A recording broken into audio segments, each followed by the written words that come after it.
Thanks for joining us today on the Free Roll Podcast. I'm Cameron. With me always is Tim. Today we had an awesome episode with Jesse Boots Brock. He is a pro fighter with a record of 23-9. He also is the head coach of SBG Idaho.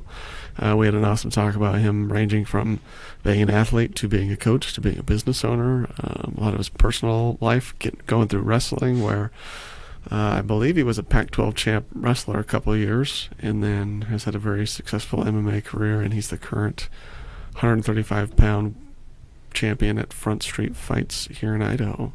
What'd you think, man? Well, the dude was part of the Wild West of the MMA. For sure. So his story is awesome. And when he was talking about business stuff and how it's difficult to give people advice on something that they literally fell into, and it was not necessarily an accident, but it wasn't something that they intentionally tried to do, it just happened, right? He kind of learned as he went. That's exactly how I do it. And when I get asked the same questions, I literally have the same response. And so it was nice to hear somebody who is very entrepreneurial and very competitive speak on so many different points, and it circled back to literally everything that we kept talking about. Like, everything revolved around just making sure that you're consistent, that you're passionate about what you do, you love what you do, and eventually it pays off. But there's a lot of sacrifice. Totally. And I think everybody who's owned a business, and not necessarily just had a business, started a business and owned it, but became very successful with that business, because it's difficult, man. The Sure. business world's hard, and to see, SBG, Combat Fitness, and to have heard, from start to right now, the current situation and the growth they've experienced and how passionate he is about what he does, you can see why he's so successful in so many aspects of life. Fighting, business, everything. Totally. And when we talk about success, and success isn't defined by what you have in your bank account. It's defined by setting goals, achieving goals, improving yourself, and making sure that the people around you are also improving. That's how I viewed this whole interview. And I don't know, I like Jesse. He's so mellow. It's easy to just sit and be quiet, which is what I did the entire time. Yeah, totally. I was just totally, I was engrossed in the conversation. So I had a good time. Yeah, I think everything he said had merit, and it was important, and I found myself doing the same thing. I just wanted to hear what he had to say, and that's one of the things he really talked about was success is relative to what's important to you. It's not a cultural thing. So we had an awesome talk with him, and his ability to manage all those hats that he wears, from business owner to head coach to fighter and athlete himself. Yeah. And it's not easy, but he makes it work, and it was awesome hearing his story and how he does it all. Yeah, and he's a father. Yeah. That's another thing I thought about. I was like, dude, this guy's doing all this stuff, and he's got kids. I'm like, I got a dog, and I'm trying to juggle what I've got, and I think I'm working overtime. The whole, every time I talk to him, I'm thinking, or even listening on the episode, I'm thinking to myself, how does he do this? There's only 24 hours in a day. Totally. Somehow he's getting 26. How's this dude living? I mean, and he even talks about it. Yeah. He doesn't sleep. Time is the most valuable currency, I think, that Yeah. we have, and he finds a way to split it up in a way that's made him successful in all those areas. Yeah, great show, man. You always do a good job, Cam. I Thanks, really dude. appreciate it. This was a good one. Thanks for tuning in. Make sure that you subscribe, everybody. Give us 5 stars and pass the episode along.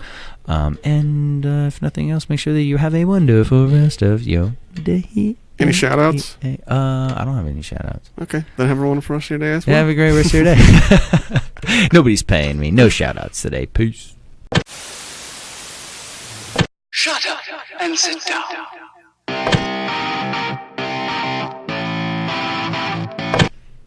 Started. Thanks for joining us on Free Roll Podcast. I'm Cameron, here with Tim as always. Today we are joined by Jesse Boots Brock from SBG Idaho. I always want to call you Jesse Mountain Brock, but then I realize Mountain is not a nickname. That's actually your name. It is my name, yeah. That's a very unique middle name, but it's actually Jesse Boots Brock. If we're going by my nickname. Your nickname. But I hated that name growing up. I hated my middle name. Where did Boots come from? Boots, it's not that interesting of a story. when we first started the gym, because I work for an engineering company, and we do a lot of land surveying during the day. I got on construction sites, and so I had my work boots, and I'd get done with work, I'd go train, and then we opened up Combat Fitness, and we were like putting it together. At the time, we were training out of a warehouse, and so we get done training. I didn't really have anything else to put on my feet, so I'd be in my board shorts or compression shorts, just full of sweat, and I put my work boots on, and we just drive down to where the new gym was in Garden City, and we just start working.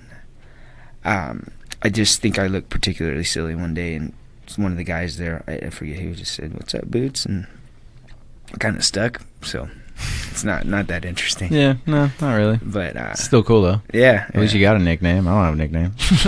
Yeah. Do you have a nickname, Cam? No, I do have a funny story about having a nickname, but I don't have a nickname. I was at a Halloween party a couple of years ago. Yeah. And I've been like associated with MMA or training in some capacity for like, I don't know, 12 or 14 years at this point. And it used to be really important to me that like when people ask me like, "Hey, do you train?" Like I'd have to explain myself, and they're like, "Do you fight?" And I say no, and I'd have to like explain myself and like, "Well, what do you do?" "Well, I train this and I train that." I used to be like, you know, when you're younger, like people's opinion matter. And I used to have to explain that to everybody. Years went on, like I stopped caring about people's opinions, and I got really tired of having the conversation of just like, "Oh, you do UFC?" No, it's MMA. "Oh, well, like, do you fight?" "No." "Well, why?" "Here's why." "Well, you've been doing it forever." Like, you know, just having that conversation. And I was at a party a couple of years ago, and it was Halloween, and I'm not super social anyway, but this dude was talking to me, and he's like, "Dude, I hear you do UFC." And immediately I knew this conversation is not what I wanted to have. And so I basically every answer that I gave him from that point was to just mitigate the conversation. So he goes, "I hear you do UFC." And I go, "Yeah." And he goes, "Sweet." And the very next question wasn't like, "What's your record? Who do you fight for? What your weight class is?" The very next question he asked was, "What's your fight nickname?" And I could have said anything, but I just turned to him and I went, "Knives." And he goes, "Knives?" And I was like, "Yeah." And he's like plural? And I was like, "Mm-hmm." And then my wife called me and I just walked away. So there's some guy in Boise that thinks I'm a UFC fighter with the nickname of Knives. He's probably been Googling you for like the last couple just of like, years. "No, dude, it's a really specific nickname. It's not Knife. It's, no, dude. It's not the Butcher. It's Knives." He UFCs, bro. He UFCs. And his nickname is Knives. And it's all bullshit. But I just really didn't want to have that conversation. Yeah, well, screw that guy, first of all.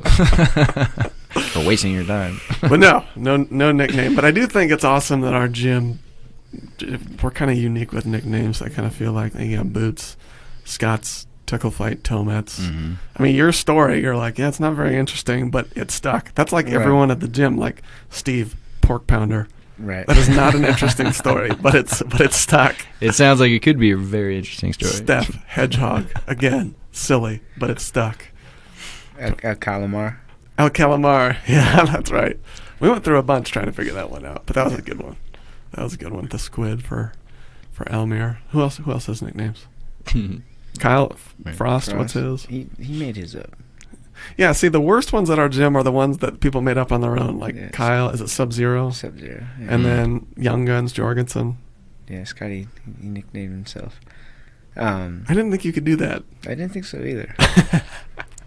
Like, no, that's not what you get to have.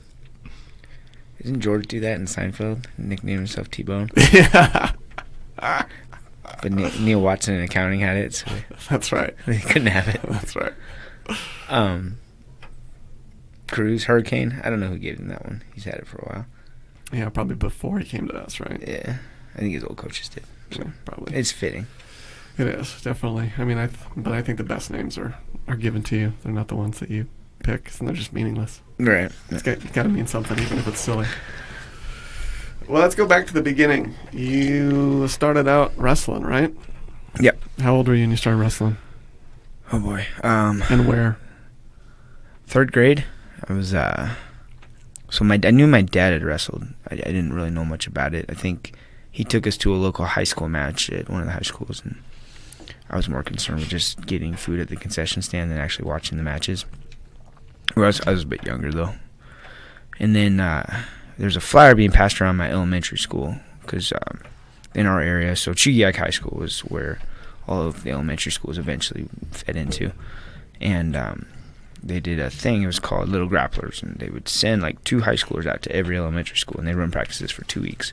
Kids paid X amount of dollars, and then they would host a big tournament at Chugiak at the end of it, and it was cool.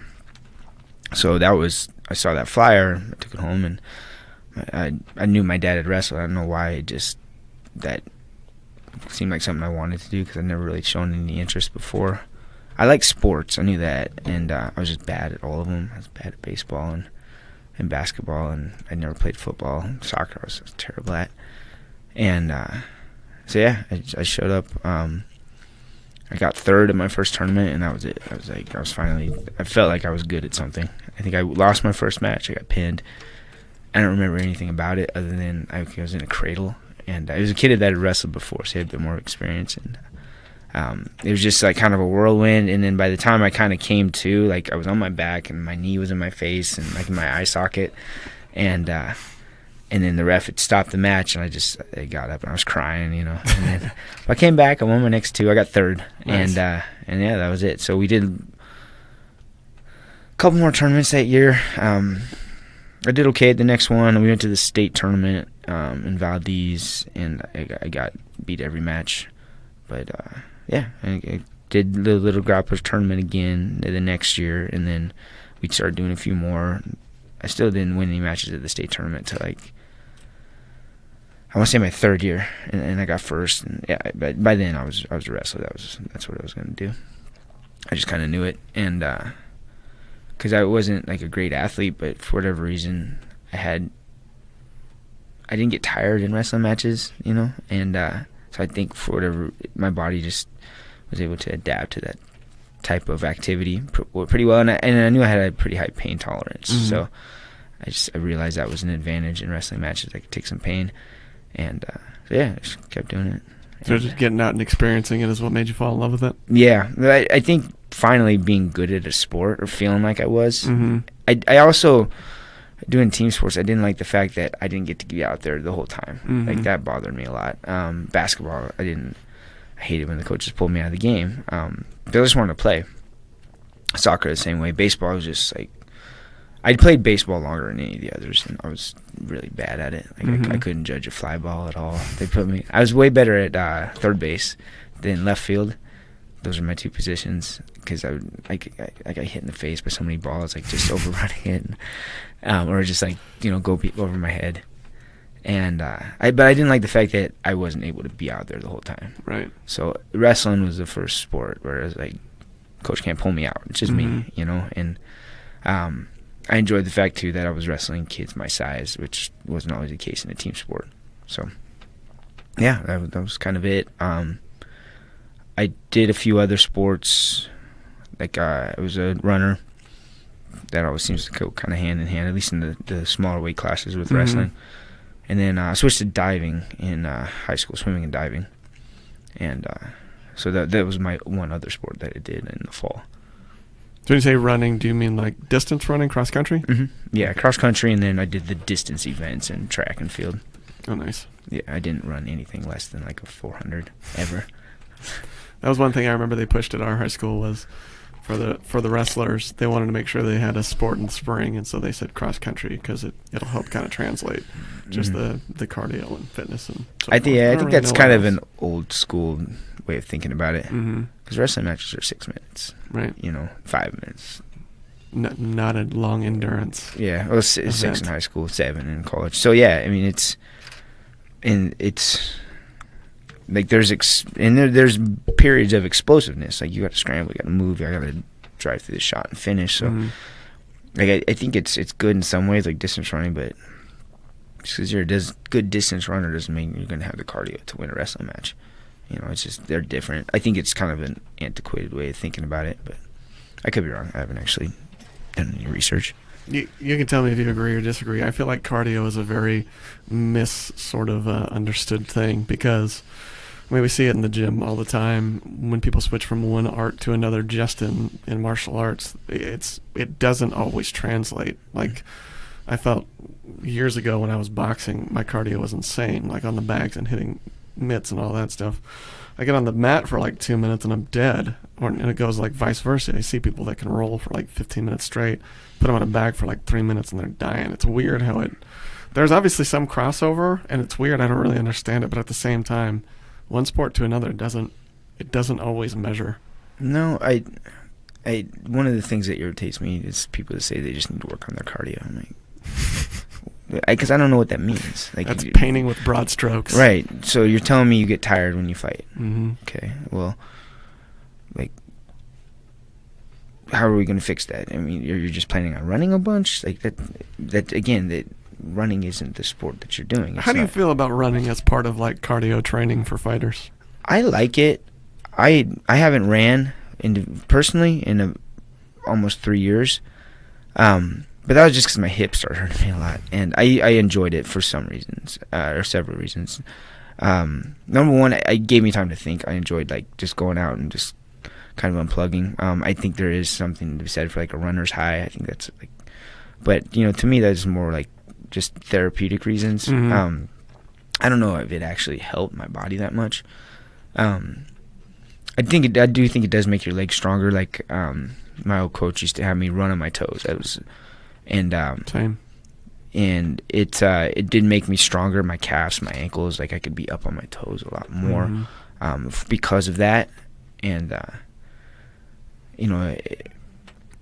but going back to people that say they need to work on their cardio, Steve Whittier said it, who's the SBG coach out in Massachusetts, and he's like, it's funny because you get better at fighting, you get more efficient in your technique, and you learn to conserve energy, and you still, in doing so, you become more effective. And so a lot of times I look at people and, like, you're getting tired just because you're doing things wrong. A grappler that's moving to their feet, that hasn't learned how to move their feet right, hasn't learned how to relax their shoulders, hasn't learned how to breathe when they're throwing their strikes. That's a person that's going to get very tired very quickly, even though they could be in fantastic physical shape.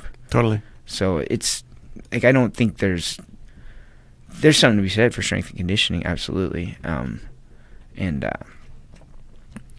I don't want to discount that at all, but I think, a lot of times people that are in great shape, but, they just need to work more in that thing. A grappler or a striker that you put on the ground that doesn't know how, it's just, just bench pressing somebody off of them is going to get exhausted in a couple of minutes. So, yeah, you definitely I think you just got to train the thing that it is you're doing, And the cool thing about combat sports is, like, I mean, when you're sparring, you're using the muscles that you're going to use. You're using the energies, developing the energy systems that you're going to use in the fight. And you're also, like, just learning how to relax when you can and conserve energy. And so, yeah, that's one of the things that really irritates me. Like, Coach, I just got to work on my cardio. Show up and train. Show up and train. It will get better, I promise. And then they don't train anymore. They just go run. Right, exactly. I think that doesn't totally translate. I think that's one of the most important lessons that I've learned, and I'm always learning in combat sports, is I wish I would have understood earlier, it's efficiency over energy. It's not like you said, there's something to be said for strength conditioning, for sure. But at the same time, sort of mitigating that by efficiency is a very misunderstood thing, I feel like. Now, I will say, in combat sports, there's weight classes, and being able to manage your weight is important, and running can be a big part of that regimen. So, true. Losing body fat, staying lean. I do know, like, when I was waking up early to run 3 mornings a week, I was very lean, and so I think there's something to be said for that. I don't think you shouldn't, especially if weight is an issue for you, or you do cut some weight. I think that can be helpful in that regard. If you're consistent with it, it keeps your body fat low, and obviously that's going to help you make weight easier. It's going to make the training easier when you're not focused on cutting a bunch of weight in your workouts, but focused on getting better. Fair. Did you do a lot of running when you were wrestling? Tons of it. I enjoyed it, so I mean that's part of the reason. Like, I don't. But, thinking back to my time as a wrestler, there's things that I wish I understood then that I do now. I think it's just anybody that spends enough time in this kind of thing, you start to realize there's things you're doing as a young man that weren't very beneficial, or were detrimental in some ways. Mm-hmm. But yeah, I did a lot to lose weight, to keep my body weight down. You put on sweats, you go sweat a whole bunch. But I think that's part of the reason I wasn't as successful as I would have liked to be, because I didn't understand that wrestling is a series of like explosions too. And you have like your working pace, and then you explode through these positions. And I was training for, the way I trained, looking back on it, was for like a 30-minute match. Mm-hmm. Whereas matches are 6 and 7 minutes. So I don't think I spent enough time developing that area of my athletic ability, and because I could, if you gave me 30 minutes to wrestle somebody, I would exhaust them and I'd be winning by the end. But, so you needed to develop more of a sprint than a marathon? A little bit, yeah. Or just just understanding that more, and mm-hmm. I didn't, and live and learn. And I think the coaches that are out there now are understanding that too, like that it's. I think for boxing, maybe it's a little bit different. A professional boxing match is 30 minutes, mm-hmm. 36 minutes. So, but wrestling matches aren't. And but I think a lot of wrestling coaches had like an old school boxing coach mentality. You just run all the time, and that's somehow gonna like make you a great wrestler for 6 minutes. You maybe, but you're gonna be behind. That first 6 minutes, you're getting your butt kicked. The match is over, you lose. So. Well, and I feel like our generation, when we were younger, even just in high school, I feel like so much was less known about fitness and how like strength and conditioning really worked, where it was like, you want to get strong, you lift weights. You want to get better cardio, you go run. It doesn't matter what the sport is. If you want to get strong, you lift weights, and if you want to get better cardio, you go run. And so I think that's why, like when we were younger, there was so much attachment to running as far as like building cardio and conditioning and so forth, because it's just working out and fitness was not like it is now, and how people understand it and what people know about it, and that was just kind of the default setting, at least as far as I ever knew. It didn't matter what the sport was. It was like, hey, you want better cardio? Run. That's just how it was. Whereas now, obviously, same thing for strength, weightlifting. Now there's all the HIIT fitness and Tabata and P90X, all that shit. Yeah, and I think it's just, social media has done a lot in terms of connecting people and sharing information, and I wouldn't suggest like gaining all your knowledge off videos that you watch online, but if you have a good knowledge base already, there's something to be gained from just a nice informative video that has a good explanation from somebody that knows what they're talking about, and I think you can take that knowledge and easily implement it, and that wasn't something that existed that long ago. Mm-hmm. So, that you're talking like as far as fitness or even like training stuff? Both, yeah. You can get online, you can find a coach that you like, you follow him on Instagram, you follow him on Facebook, and this could be a nutritional coach, it could be a strength and conditioning coach, it could be a martial arts coach, and there's, again, I'm not saying you should gain all of your knowledge from that. You should find a coach that you train with in person, and but there's, I learn little things all the time, stuff that reinforces ideas that I had, or reinforces something that I heard from a coach in person. Helps me know that I'm on the right track in some ways.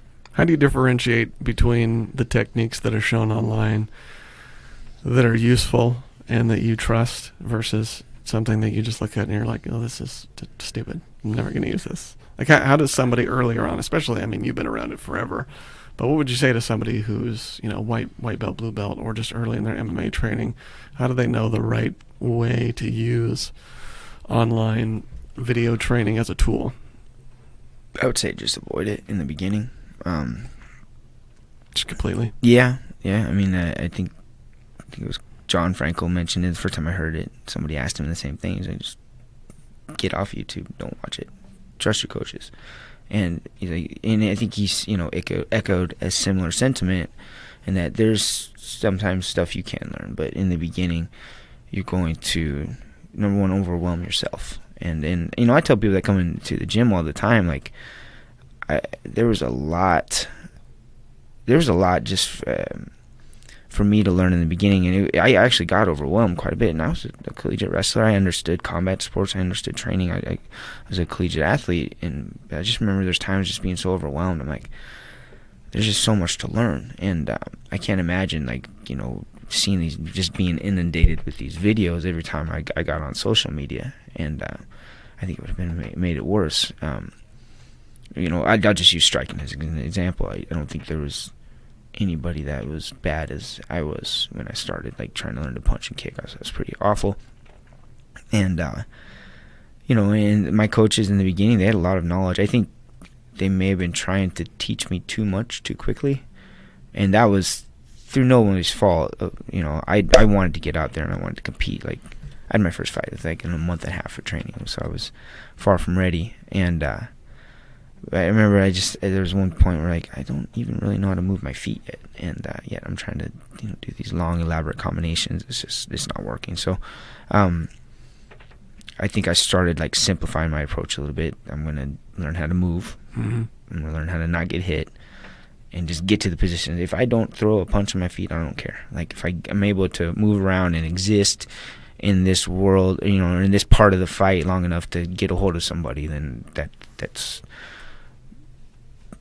my striking is effective, you know, for me, you know, at that moment. So, and that started helping quite a bit, like, being, but back to my point, I didn't have a lot of this stuff that you see online, and maybe it would have helped me, I don't know. You know, maybe I would have seen something that would have made a light bulb go off. But my advice to students now, if you're brand new, is just trust your coaches. Mm-hmm. It's easy to get overwhelmed, so just try not to overwhelm yourself, which, you know, means, like, don't go down that rabbit hole of, you know, martial arts videos. Just, you know, just enjoy being a beginner and just taking it one day at a time. 'Cause, yeah, I've been there. So definitely.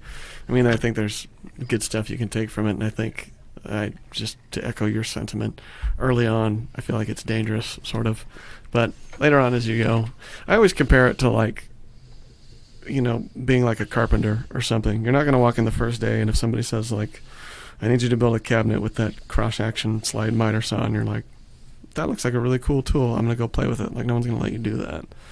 But, like, as you learn the basic terminology, and as you learn how to efficiently build things, and what it means to construct a cabinet, and what it means to make sure things are flush and level, and how to cut straight and all that stuff, then when somebody says, like, I need you to use that fancy saw, you can be like, I really understand a lot so far about carpentry, so I feel like I can use this efficiently to kind of go from here, if that makes sense. Yeah, no, it totally does. And to kind of, I guess, what you asked in the beginning, how do you know, or what my advice would be, and I think is wait until you have a good understanding of, like, basic fundamentals. When you can look at somebody, you can watch a technique being demonstrated, and you can immediately determine whether, you know, if we're talking jiu-jitsu, you know, if this coach is, if they start saying things like base and posture, mm-hmm. you know, and pressure, and, you know, and they're using a lot of those terminologies and a lot of those concepts to, like, to explain the technique, then, you know, it's rooted in fundamentals. If it's like, just grab something and shove it over here, then I usually kind of stop listening. So something that's a little bit more detail-oriented than flash-oriented. Mm-hmm. Yeah. Well, and it's like Coach Frankel said too. He's like, when you start understanding jiu-jitsu to a deeper level, you can watch somebody and you can immediately tell, like, if this technique is rooted in fundamentals or not. And until you have the discerning eye, you really can't. So, yeah, you can just, I guess, end up with attempting a technique or trying to use a technique that you don't have the ability to use yet. Mm-hmm. Especially without somebody there. I mean, that's the advantage of a coach showing you a move and then being there to watch you do it. Is, man, the hardest part about combat sports is not, like, what you see in front of you. It's all the details that you're doing wrong that you don't see. And they have a third eye to be like, hey, you need to move your foot there. You need there to really pull this off. You don't get that with instructionals. So with wrestling, wrestled through college, right? Mm-hmm. Did you accomplish everything you wanted to? No, definitely not. My goal is to be a national champion, though I didn't really start verbalizing that till late. And, you know, it took me a while, I think, to start to gain the confidence that I could. I had some good performances here and there. I competed with guys that were on the podium at nationals, and I beat a few of them, and just throughout the years. And I think looking back on it, again, I just wasn't training intelligently enough. I think there was a lot I did that hurt my performance, and I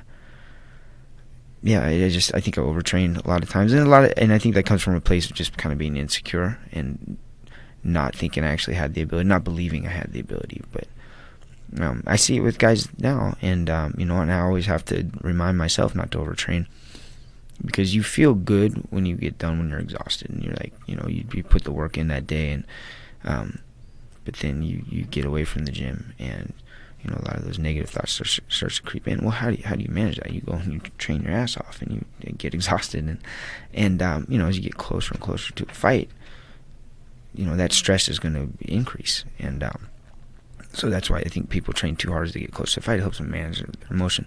This is just my opinion, it's something I experienced myself, and that's I had a hard time like taking breaks, when I should have, and I gotta be training, and so I still had the itch to compete. I actually competed senior level, like wrestling freestyle, for a few years, and did all right. I was definitely kind of learning the game. It's different. It's a different world. The FILA, which is the international governing body, it just implemented some rules changes that were like really throwing people for a loop. And I remember not enjoying the matches. I did like one season with the new rules. I don't like this at all. This doesn't seem like wrestling, at least not the wrestling I was used to. What changed? So they started treating each match as an individual, each round, as an individual match. So it was like best of 3 rounds. It was a 6-point technical fall rule, whereas before it was 10, and it was over 2 periods where, the score was cumulative over the 2 rounds. And you had to score, I believe, at least 3 points. No, I take that back. That was in the old rules.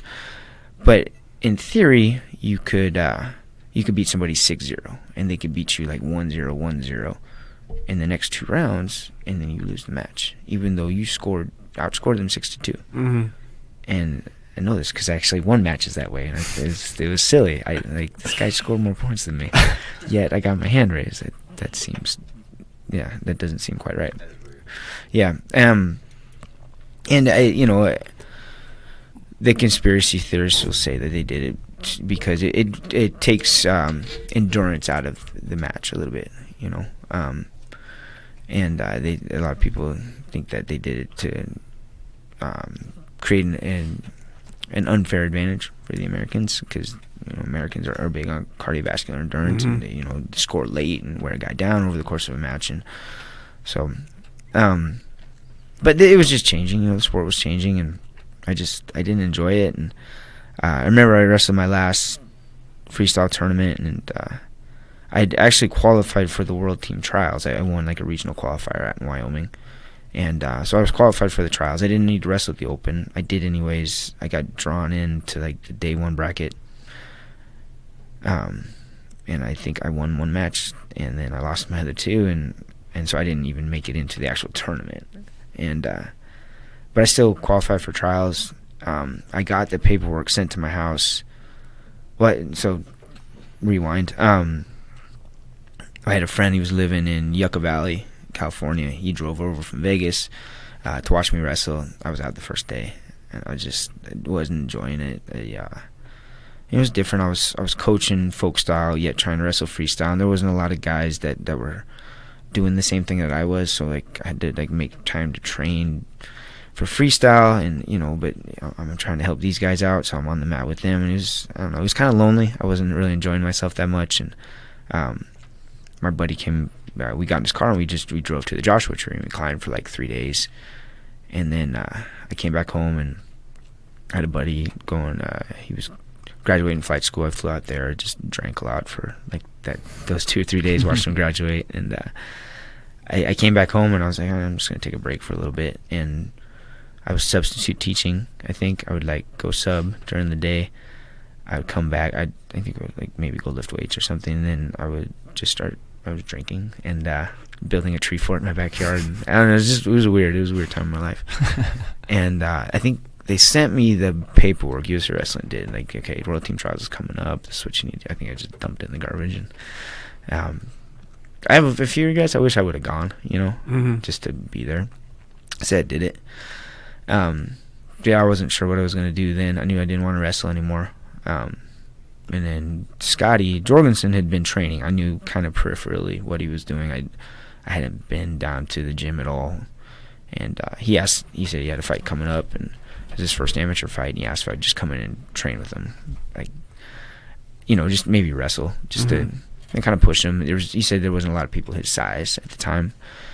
And I was like, yeah, sure. And I showed up, and I watched him hit pads a little bit. My brother, who was there too, we held pads for each other. It was like we had a set of focus mitts, we had a set of gloves. I held the focus mitts, he hit, and then we switched. And then, excuse me, then we went to the mat room, and then he and I did rounds with Scotty with, like, I think one of us had like 16-ounce boxing gloves, the other had bag gloves on, and like the third one had like 4-ounce MMA gloves. I don't know. It was just, it was a mess. And but it was fun. We were like trying to punch each other and take each other down, and using like the limited submission skills we had on the ground. And it had been about a month or two since I think I'd done any of that. And I liked it. I kept coming back. Scotty had his fight, and I was in the crowd just watching. It was a lot of fun. And actually cornered him in his next one up in Alaska. We were doing wrestling camp up there, and he got a fight, and I was able to jump in the corner. I said I was going to do it at least once, and so I did, and I lost. And so I was like, I got to win. And so yeah, it just kind of morphed into what it is now. What is it? I want to say 32 fights later. 30. 23 and 9. Is that it currently? Yeah. Actually, I had one amateur fight, so. 30. Where? What's that? Where? It was in Washington. It was, I think I've told you guys, it was like my 5th fight. So if you look at the timeline, I had like 4 professional fights and then an amateur fight. It was kind of the Wild West back then a little bit. It was on Dennis Hallman's show in the Tacoma Dome. And, I'd kind of figured it out. Okay, I sign a bout agreement when I get there. There's usually a waiver I sign. But I was used to, like, on these papers I was signing, there was like a weight class and a purse. And I remember I was like, wait, there's no money on this. So I was like, hey, you left out the money. And like, no, this is an amateur fight. I was like, oh. So I'm going to do this for free? Yeah. Well, and it didn't really matter that much. It wasn't like I was getting paid a lot for those other fights, but, I was like, you left out the money. Like, have you fought professional in Washington before? I said, no. They're like, oh, you're fine. I was like, in Washington? Yeah. Not at all. Just in Washington. In Washington, yeah. So, if you actually look at the dates, you see the timeline's a little off. But, that is strange. Yeah. So, first professional fight was Doug Evans. That was a good start. Yeah, that was tough, man. I'm sure it was, especially after such a short time training. Yeah. Like you said, that was kind of the Wild West days of mixed martial arts. I feel like it was right around the time. So what, 2006? Mm-hmm. So that was right around the time where, like, first season of Ultimate Fighter had just came out, and a lot of people were just seeing it for the first time, and it was kind of, I don't know, sort of the first resurgence of MMA. I remember we had shows here in Boise shortly after that, and there were so many people that were just like, there's this new thing, and I'm like, it's not new, but it's new to you. Yeah. And like you said, kind of the Wild West days where, I mean, gosh, like when I had Brian on, he was talking about just like his record is not reflective of what's online because so many fights are just unsanctioned or like not known about, and then there's some that are amateur and some that are pro, but it's just kind of one mass of a record, and it's just sort of chaotic. Yeah, I was fortunate in that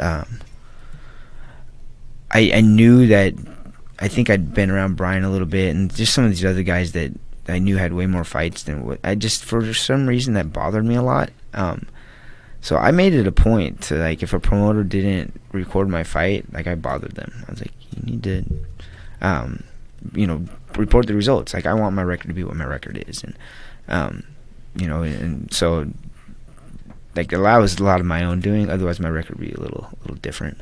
So yeah, I took it upon myself. I just again it was learning from guys that were a little bit older and had done this for longer, and I'm like, what's your record? And they tell me, I was like, well, online it says you're like this. I was like, that sucks. Like your record's way better than it actually is, and I didn't like that, so I didn't want that to be me. Who did they report that to, or who did they back then? Sure Dog was like one of the big ones. Yeah, that was kind of the main one. Full Contact Fighter, I don't think they do it anymore. So like mixedmartialarts.com kind of filled that role. And Tapology now, and those are like the three big ones. Like if I'm researching an opponent, that's who I'm looking for, or that's where I'm going to try to get an idea. Sure Dog doesn't do a great job with AME results. They're mostly where you go for pro results, and then Tapology is real good. They usually if that's like my last one that I go to if there's any obscure ones out there, and I'm mostly talking in the role of a coach. Right. I don't care that much if I'm actually competing, but if I'm researching who our fighters are competing against, then I want to know a little bit more about it. Was training with Scott your first exposure to MMA, or had you seen it before that? I'd seen it. Actually, so Jens Pulver, he was at Boise State when I got there, and his roommates were guys I was really good friends with, one in particular, so I would go and hang out at their house a lot of times, and Jens had these little VHS tapes of, like, pride fights, and I remember he's just watching them a lot, and he told me, you should do this. I'm like, I have no desire to get in there and get punched. But there would be times where Jens would be in the wrestling room. He wasn't on the team then, but he would come in and still wrestle, and I remember one day in particular, like, I'm in my wrestling stance. He's standing up, like, throwing punches at me. Not hitting me, just flashing them in my face. But it was still pretty unnerving. Like, I don't want to get hit by that. I was like, do you want me to stand up? He's like, no, you just keep. I was like, I don't want to keep doing this. And Jens was fine. He wasn't going to actually hit me. He had a lot of control. But I just remember, like, all that stuff kind of scared me. And that's part of the reason I wanted to do it. I'd never actually been in a fight outside of with my brother, so doing something outside of my nature was like I wanted to see if I could, and because I remember thinking too, I don't know what I'd actually do if I got in a fight. Like, I feel like if somebody grabbed me, great, because I could grab them back, and now we're kind of in a wrestling match. But if I had to like close the distance on somebody that was bigger than me, wanted to hit me, I don't know how I'd do that exactly. And that's kind of a scary thing. Nobody wants to get punched. No. I'd seen it enough times. Like, that doesn't look like it's good for you. So yeah, at least that's mainly the reason I wanted to do it at least once, and then it's just like anything else. You do it enough times, you sort of become comfortable with it, and it's not so scary anymore. It's sort of a weird thing, really, when you think about it, that you become comfortable with what we do, especially what you do. It's I always ask the question of just like, why do we do this? And I don't mean like, why do we do this when it's dangerous? I just mean there's so many sports out there. Like you said, you played baseball, soccer, etc. And I know people who are psychotic about football and crazy about basketball, and they watch it, they play it, they do pickup games, all that crap. And for some reason, there's like a certain group of us who are just like, hey, fighting and martial arts and mixed martial arts and all that, and grappling with your buddies and getting punched in the face, like, that's my jam. Why is that in some of us? Because it seems more important, at least for me. Like, I think that's part of the reason that wrestling appealed to me, is that, I mean, we're fighting a little bit. This is a form of fighting. So if somebody could beat me in a wrestling match, like, they might be able to actually hurt me. They might be able to hurt people. I don't know. This is stuff I used to think about, and because I think I'd had similar conversations in my own head, and it seemed important. Like, it wasn't just a sport. It wasn't a ball and a net. It was, this we're dealing with things that go a little deeper. Kind of talk to us as sentient beings, and as that taps into the primal side of you a little bit. Totally. And And then you start adding striking to that, like, blunt head trauma, and and joint locks and chokes, and it just like everything else. Other sports seem less important because they are. You're not really fighting, Totally. So, and then to delve even deeper to it, something I don't know much about is like weapons and things like that. So I think that to me is like kind of the next step is getting comfortable with weapons, because that kind of freaks me out right now. Sure. If somebody had a knife, I'm out of there. Right. So, bye. Yeah. See I'm you later. leaving. But yeah, it's more important. It has to be, Totally. And I think once you've experienced that, and I think people that they'll either run away from it and just, okay, that's not my world, or the people that I think a little bit deeper, or want to confront hard truths, that's where they're going to be. They're going to stay in that, and so I think that's why it changes people. This kind of thing changes people in such a profound way. Yeah, I think you're right. Plus, like, kind of just echoing what you were saying, you're building a skill that's practical. I mean, there's never going to be a time where I'm in danger and I'm being confronted with violence, and we're going to settle this with like a 3-point shot. You know what I mean? Yeah, exactly. Yeah. Like, or who can pass this football, or who can throw it the deepest, or any of that stuff. But there might come a time where my sport skills can save me, or there's a practical skill that you may actually have to call on one day. Mm-hmm. I hope not. I hope never. No, I mean, and if you approach training sometimes with that mindset, there's times where I'm just getting smashed by Scott Tomitz, and I'm under there. I'm like, man, if Scott had a knife right now, if he wanted to like do physical harm, he might be able to do it. Like, I don't, so, I think you have to be going through those things, at least having those thoughts in your head.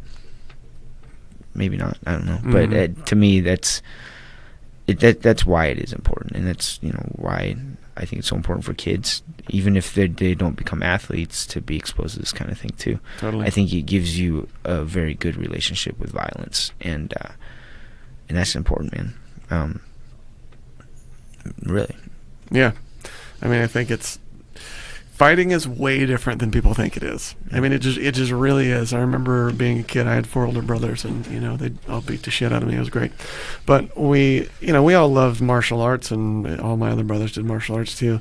But we loved all the movies and all that stuff. And you have this perception of violence where there's versions of it where, like, you're not going to get hit or get hurt because that's how movies were back in the day. Like, Jean-Claude Van Damme never got touched, and if you were a badass, like, that's how it was. And of course everybody thinks they're a badass, and it's not the way fights go. It's not anything what you think it'd be like. When I boxed, I always used to say, I think everyone in the world needs to get punched in the face at least once, because I remember vividly the first time I got punched in boxing, and my body like short-circuited for a minute, because it just wasn't used to like the blunt trauma that I just experienced. I wasn't knocked out or like anything, and honestly, like, it didn't do a lot of damage. It was just such a different feeling than anything you've ever experienced in your life than when you just get punched in the face. And so if you don't know what that's like, and you're in some sort of altercation where you have to fight, the first time you get clipped, like you see these videos of these people that have never been in a fight, the first time they get hit, even if they're not really like, they didn't take a lot of damage, their body just like short circuits for a minute because it doesn't understand what just happened to it. And so I feel like, you don't want to get punched in the head too much, but at the same time, I feel like it's almost good for everybody to just understand what real violence kind of feels like, mm-hmm. if for no other reason than to just have the clarity of mind when it does happen to say, okay, this is familiar to me. It's not what I want, but I understand what this is like. Mm-hmm. And that's how it was for me anyway. Absolutely. No, and and to kind of parallel that with jiu-jitsu, I think everybody needs to feel what it's like to be held down and immobilized by another person. Totally. And to where your breathing is restricted and you can't move the way you want to, because I mean that's traumatizing for a lot of people. Totally. And then that's like a punch is one thing because it's something you experience for like just a brief period. Mm-hmm. And very quick. And then, but you know, just being held down by somebody, that's scary, and that's what I think people have. You know, it can recall bad experiences in their past, you know, and make them re-experience them. And you know, people deal with claustrophobia, just like become super angry and forget everything. And you know, and I think being able to cope with that, being able to like recompose yourself after getting hit with a punch, and being able to like, you know, focus on the game plan, being able to like calm yourself down, and you know, is good. I mean, those are skills that I want my children to have. You know, being able to deal with adversity, and I don't think you're going to deal with any more like significant adversity than the type that you experience in physical combat. Yeah, it seems like when you spend enough time with it, or you immerse yourself in it, like there's nothing else that I do that's hard anymore, you know, to a degree. Or it's just not, it's not hard in the way that you consider it, because everything's relative. You know, like you have a hard day at work, like, well, you relatively had a difficult day. Like it wasn't really important, and like you're not like dead or anything. You're, you know, you just had a rough day, like people were mean or whatever. But when you fight and you train, and like it's really difficult, it's a really difficult thing to do. And then I go to work and like I see my coworkers who are just, you know, they just, some basic shit happens and they're just miserable, and I'm just like, you're fine. Like you're fine. You did not get attacked. You did not get assaulted. You were not held under somebody and immobilized like what you were saying. Like it's okay. It's okay. You just had like a bad thing happen. So it just makes other shit not seem so hard. Yep. That's for damn sure. I don't know if there's anything harder. Are you defending your belt coming up? Is that true? I heard rumors. Yeah. Can you confirm or deny that? I've heard that rumor also.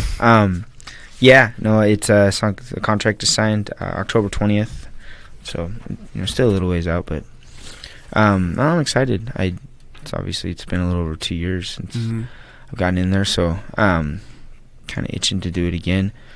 I should probably not talk about the opponent. Just wait till they do it. So that's fine. But yeah, I'll be defending the belt. But there is an opponent. There is, yes. Okay. There's a name on the other side of the contract. So. Excellent. Good to hear. In my Facebook feed a few weeks ago, it popped up like a picture of you that I shared from your last fight, and it was like Facebook memory 2 years ago, and I was like, holy shit. Yeah. It's been a little while. Yeah. It doesn't feel like that long, but you know, then at the same time it does. I think it was a good time to take a little bit of a break. Just some things in my personal life, and then, you know, professionally too. The gym was kind of experiencing a lot of growth, and you know, just kind of finding my place in that, and finding my role. I think it took a little bit of time, so yeah, I feel like, you know, the time is right, and I think I got a few more left in me, and I haven't stopped training. I didn't spar as much, but I stayed on the mats, and you know, still hitting pads. You get a lot of mental reps just coaching people, and you know, I think there's something to be said for that too. Totally. So. This brings up a very interesting point that I wanted to talk to you about. You wear a lot of hats in the gym, more than obviously anybody else, and it creates a lot of dynamic relationships between you and other people, and you and in the sport itself. For instance, like you could just take me and you for example. There's one relationship where you're my coach. There's one relationship where you're my training partner. There's another relationship where you're my boss. You know what I mean? Like it's a very interesting dynamic that you're in, and that's just using it as an example. So at the gym, it's very nice as a person who trains to have coaches, to have coaches that lead you. You're the head coach. How is training as a head coach? Who do you turn to? Who guides you? Who directs your training? Who puts you through drills? Who sharpens your technique? So most of my jiu-jitsu is done at noon, and Brad Bentley, who's one of our black belts, he coaches those training sessions, and I think it's to kind of go back to your first point though. I think it's just understanding what the situation is then and what your role is in that situation. Mm-hmm. So when I'm in class, I'm there as a student, and you know, when I'm teaching a class, I'm there as the coach, you know, and when we're off the mats and we're dealing with gym-related matters, I have to be a boss, and sometimes I don't do the best job of separating those. I feel like I'm getting better. And so when I'm a student, I try to treat that coach the way I would want to be treated, try to be respectful and do the things that they're asking and show up on time. And, so obviously I fail in those ways often, just as normal students do. And for boxing, I've been training with Daniel Marin, who's relatively new to the gym. He's been there about 3 years. And it's just understanding that these guys are better than me in these areas. And Daniel is a way better boxer than I am. He understands the sport a lot more. He relies on me a little bit to, how will this boxing technique, affect an MMA fight? And he and I talk, and he's very open-minded. And, I got him holding for kicks and elbows and things like that a little bit. And, nice. And he gets in and trains it a bit too, so he can understand it. And yeah, I feel too that I've done this enough. I can kind of filter out what I'm going to use and what I'm not. And I know what my game plan is going to be in the fight. It's not going to change just because I'm training a lot of boxing. It's not going to change just because I'm training a lot of pure jiu-jitsu too. I enjoy learning new things, and again, you do this enough time, you get enough experience under your belt, it becomes really easy to just figure out what you're going to use and what you're not. So you kind of structure your own camp then? Sort of. As we get a little bit closer to the fight, I'm going to sit down with the guys that I want actually helping me, and I'll figure it out. I think a big portion of this is going to be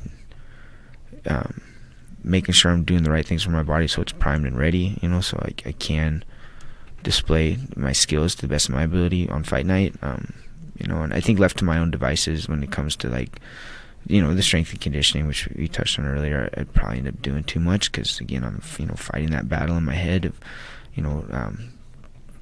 what's enough training, what's not. And so I'm going to have some people helping me out a little bit in that regard. I'm going to need to do more. I'm getting a little bit older now. I'll be 38 at the end of July, so I have to be a little more careful. So I think doing more prehab, making sure I'm just taking care of my body the right way is going to be a big part of it too. Just so on fight night, my training can show. Is it easier to recognize enough training and overtraining in your athletes than yourself? Yeah, probably. Just because, well, sort of. I think I know what I'm capable of, and then that's because that I know myself better than I know other people, and so. But as I get more comfortable with these guys, I can tell if they need a rest, and if they don't, if they need to go a little bit more. So I don't know. To be honest, if I was coaching myself, how I'd respond. I guess that's probably not a great answer. That's all right. Sometimes I just feel like in the coaching role, it's almost easier to recognize training patterns and methodologies and how they work for other people, and sometimes it's and to give you a definitive answer, I think it is easier to tell when one of my athletes needs a break, than myself. So. What do you look for in a coach, for you personally? To be your coach, or somebody you're going to employ. What do you look for in a good coach? Consistency. That's number one. You're not going to be able to just change these students, these athletes in one day. You got to show up day after day. So you've got to be consistent, and if you don't have a lifestyle that allows you to be consistent, then I'm not going to consider you as a coach. You got to be passionate about helping people, and you're not there to show off your skill set. You're there to help them get the most out of theirs, and again, it comes down to consistency. Are you going to be there enough to give them this material gradually at the pace that's going to be appropriate for them? Because I think some coaches teach each class like a mini seminar, not ours, but I've seen it. Where I'm going to just give you as much information as possible, and it's going to be me demoing it and not giving you the time to drill it.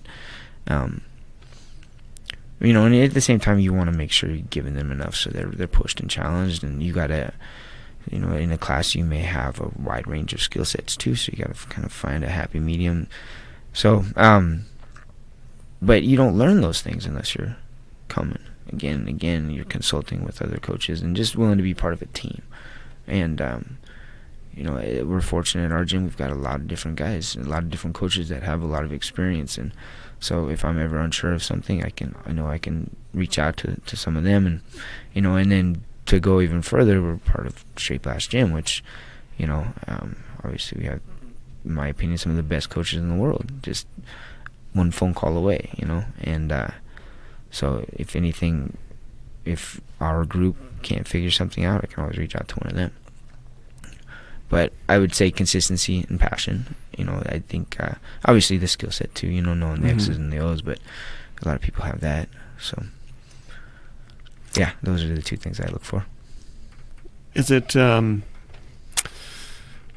I feel like this is something that's been talked about before, but coaching is very much a skill set in itself. You see some people that are very highly skilled in their own practice, but they can't verbalize the information. And some of the coaches are, really, really brilliant about the information, but may not be the best competitors or performers. Is that fair to say? Oh yeah, definitely.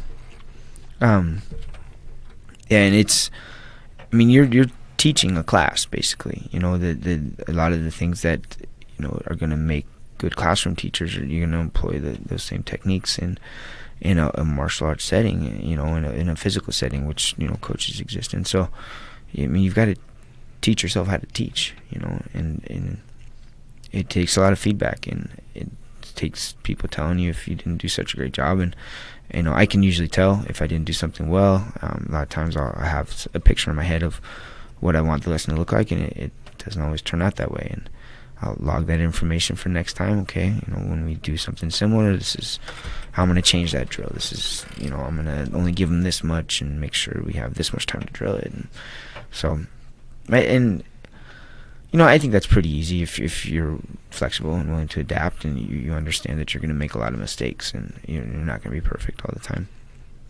So just like as an athlete and somebody training, sort of having those mistakes and those classes that maybe weren't the best are pretty par for the course. Yeah, I think you need them. And it's frustrating. You want to make sure each student that comes in there is going to get the best experience, and if you're not at your best, it's going to affect their time at your gym. And but I think too, if they know you're passionate, they know you care, they're going to forgive some of those mistakes, and you're going to fix it for next time. So what do you look for most in, I want to say an athlete, but instead I'm going to say a student. What do you look for most in a student to be successful? What are the attributes you look for? Consistency. Like, it's kind of redundant, but you got to show up. And, there has to be, we try to, I think as coaches, make training interesting and fun. And, and it's important that we do that and find different ways to teach new skills and disguise reps. But there has to be a certain amount of sameness to it, and to learn a skill. You've got to be willing to do some of the same stuff again and again, and that's how you're going to get better. I lose patience with athletes that I can tell get bored with training, because our coaches aren't there to necessarily entertain you. They're there to help you prepare. And so if you're looking to be entertained all the time, I don't know, go to a movie. But and that's not to say don't try to mix it up every now and then and break up the routine. But I think some of the issues that I've seen come up in the past, it has to do with them just kind of being bored and So again, I lose patience there, because these are athletes. They're trying to prepare for competition. Where you're going to make money, fighting somebody else, and they're going to try to hurt you. There's real consequences. So, But at the same time, like, you know, for normal students too, like, I don't feel like I'm getting better, coach. Well, I haven't seen you in 3 weeks, you know, and prior to that, there was like, you know, a 5-week period where I didn't see you in the gym. And so yeah, I don't expect you are. You know,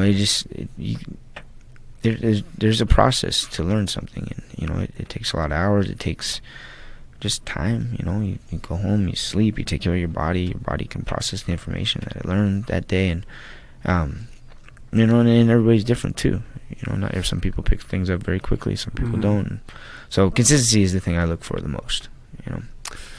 Now, I say this from the position of not being a fighter, but I am blown away by when you say people show boredom, because to me, like, it's never the same. It's never the same class. Even if I hear information I've heard before, there's details that I didn't catch the first time or whatever, and I feel like the better I get, the better learner I am.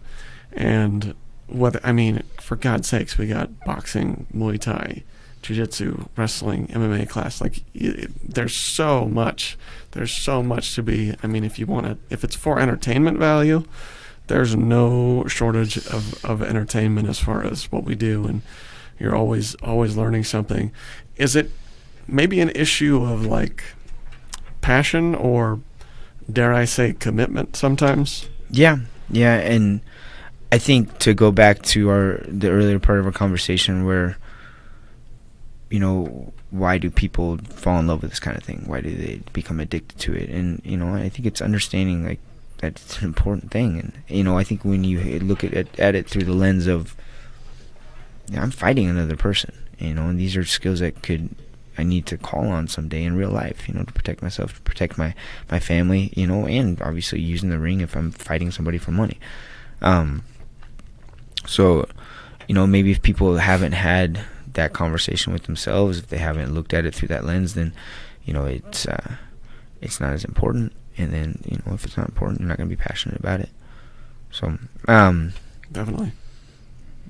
Yeah, I think if you're a martial artist first and foremost, like, you know, and you're not just there to be a fighter, then you will find the enjoyment in the training, and you will, you know, understand that there's levels to it, and, you know, you see something again for the second time, and you start to go a little bit deeper, and you start to see details that you didn't before, and, you know, and that's when training becomes fun, because, like, I'm gonna learn something new, even if it's something I've seen before. Totally.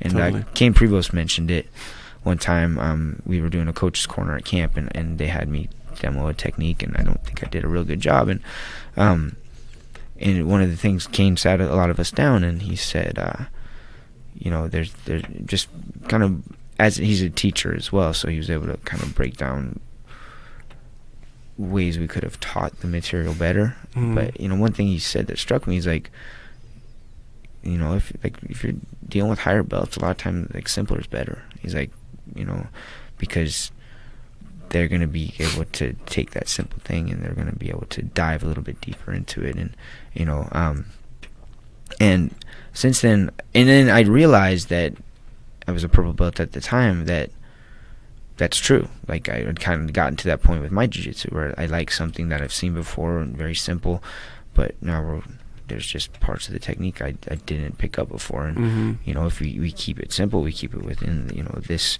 parameters, this is what we're working on, then you know, you get that opportunity. Yeah, I totally agree. Now, you said you had this conversation where?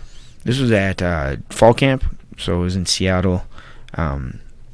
What is camp?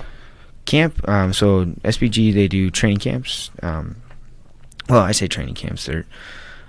There's training, definitely a lot of training going on, but at the same time, it's like a time to get together and have fun, and you know, build relationships, and, you know, build those friendships that you've started to develop. And so they do one in spring, they do one in fall. They're 6 months apart, and usually they alternate between West and East Coast, and then also. So this is nationwide SBG. Yep, and they'll bring coaches from overseas, John Frankel and John Kavanaugh in particular. Carl Tanswell was able to make it out a few times. So, and then recently there's 2 Australian schools that have opened up, Ben Power and Richard Peterson. So they've been coming over, and it's awesome, man. You get to meet new people all the time, and you get to meet students from those parts of the world too. And so yeah, it's a time that younger coaches get to sometimes teach, and but also learn from the upper belts guys that we don't get to learn from all the time. So it's like camps I'll never miss another camp ever. Have you rolled with Ben? Did you get a roll with Ben Power? No, he used me to demo some technique. Obviously, you can tell he's very good. I didn't get to roll with him, unfortunately. Word on the street is that guy is no joke. Oh, okay. I just want to hear it from somebody that's. Yeah, I heard didn't. A couple people at camp said like he's incredible. Oh, okay. No, I didn't. So I'll make sure to try to catch a roll with him next time. Nice. Now, when you say SBG, Combat Fitness was not always SBG, right? No, we were just Combat Fitness. It was. Take me back to the beginning. So this starts. How does this thing even start? Okay, so when Scotty started training, he was training at Gold's Gym, the upper level. They had a boxing ring, some bags that lined it, and then, on the other side there was a mat room. So Nate Pettit, who teaches down in Vegas right now, he was Scotty's striking coach, and then Mitch Coates ran the jiu-jitsu program out of there. And Mitch was, I think he was purple or brown belt at the time. Nate had been around for a long time. He trained Jens Pulver,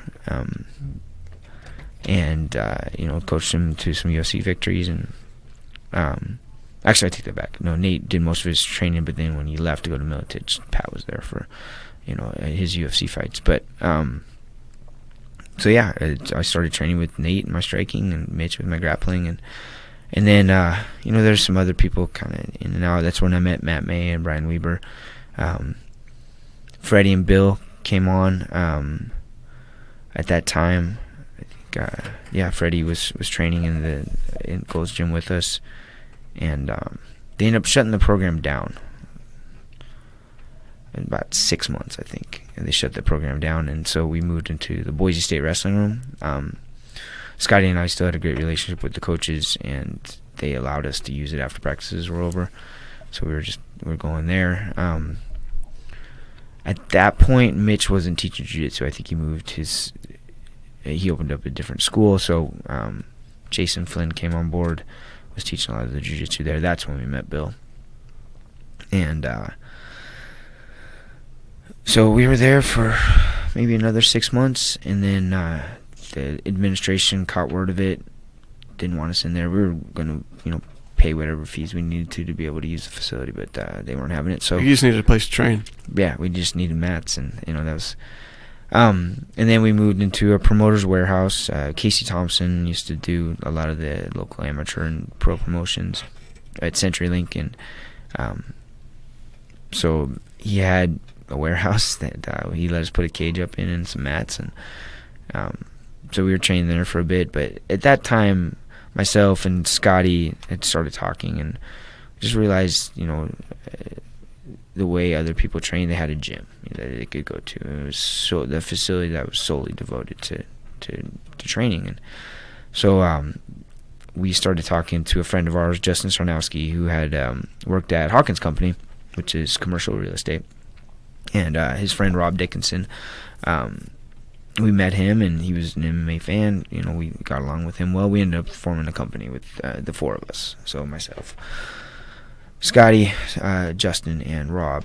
And so yeah, we just started looking for a building, found it, and it was this just building in Garden City, off the main street, just tiny little hole in the wall, and had 3 bays, and we started training. We got some mats, built our own cage, put some bags up. Well, I don't know. It was, looking back, I had some pretty fond memories of that place, but we definitely did not know what we were doing. And so Nate was the coach. Taught a lot of the striking. Mitch was there.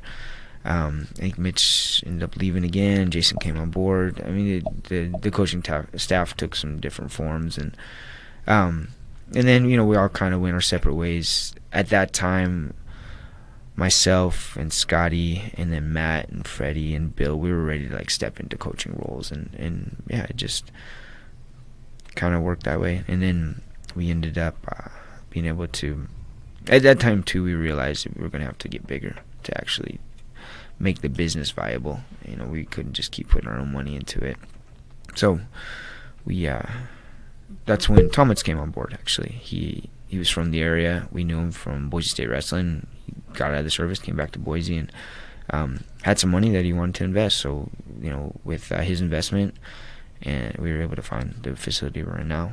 And yeah, we just obviously just kind of kept growing and growing, and it's definitely been a journey. So how did you hook up with SBG? And why? So when we first moved to the new facility, we really didn't have an affiliation. Mitch had moved his school. He moved back in, started training with us, and then moved to school. And yeah, we had, you know, some skilled grapplers, guys that, you know, wanted to obviously progress up the ranks with their belts, and we I think we re-hooked up with Mitch, and, you know, just it's tough. You gotta.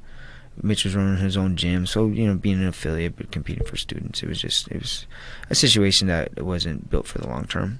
And so yeah, we needed to find an affiliation. We had, you know, guys that wanted to advance, and as coaches, and, you know, as jiu-jitsu athletes. And so Travis Davison, who's the vice president, I first ran into him at the Northwest. I actually grappled one of his students who skinny little blue belt, and he beat me. Had this crazy guard I couldn't pass, and yeah, so he won the match. And Travis and I got to talking afterwards, and he was a great guy, really nice, and, you know, complimentary of me, and, you know, even though I lost the match, but that was the first time I'd ever seen him at the tournament. I remember like walking into the gym that morning, I saw like Vans with the grill on it. I was like, what the hell is this? You know, I didn't know what that was. And Straight Blast Gym, and then Michael Ransom, who was coaching our kids at the time, it was down at Grappling Industries. It might have been later that year or the following year, ran into Travis, who had competed, and then, you know, just obviously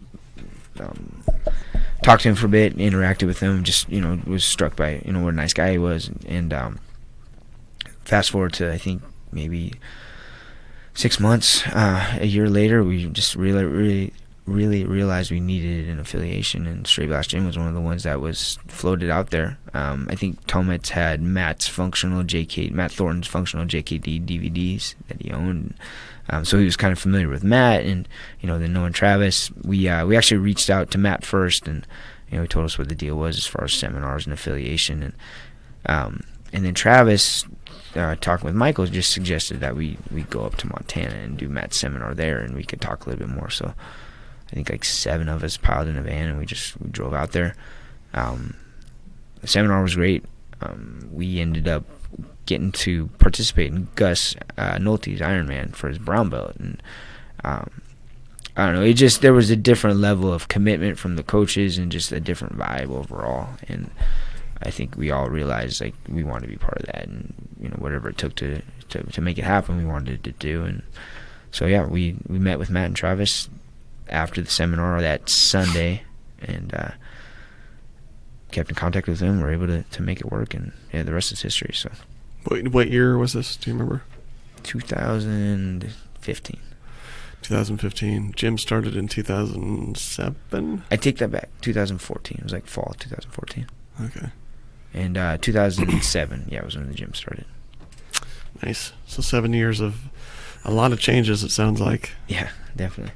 Coaching changes, location changes, business changes, and then finally an affiliation that you're stuck with. And it seems like it's been a pretty good gig. Yeah, no, it's been life-changing for me.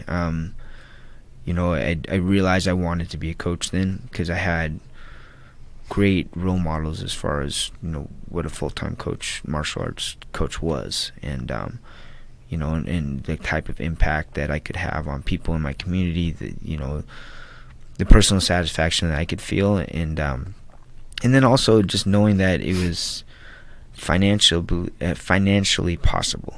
And I think I always kind of put limits on myself as far as what I did was worth, and how much money I can make doing it. And people don't want to talk about money all the time, but it's important. If I'm stressed out and because I can't pay my bills, I'm not going to be a good coach. Totally. So, and it just I'm eternally grateful for those guys for allowing us to be part of the organization. Just being willing to believing in myself and the coaches at our gym, that we could contribute, and make SBG stronger.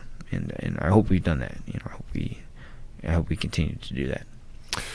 So you back at the very beginning, you were working for an engineering company doing land surveying. So not a business major.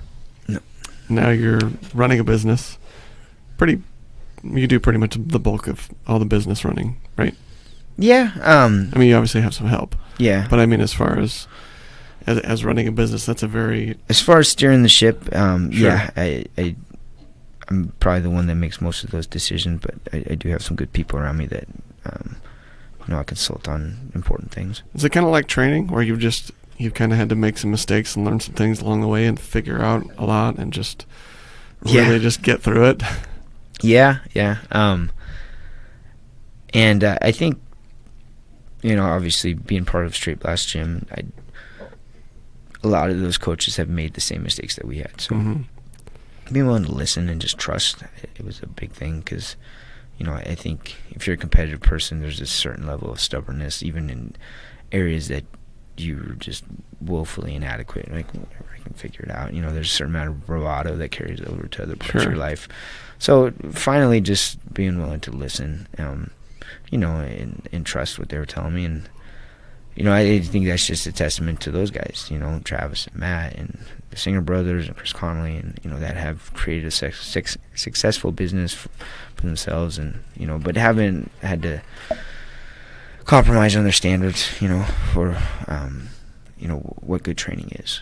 So, yeah, I kind of just copy them and, stopped trying to reinvent the wheel. This is what I'm going to do because I know it works. So it is sustainable to be a full-time MMA gym owner?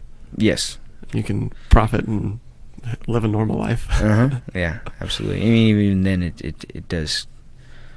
It is a commitment. You gotta be all in. But it's.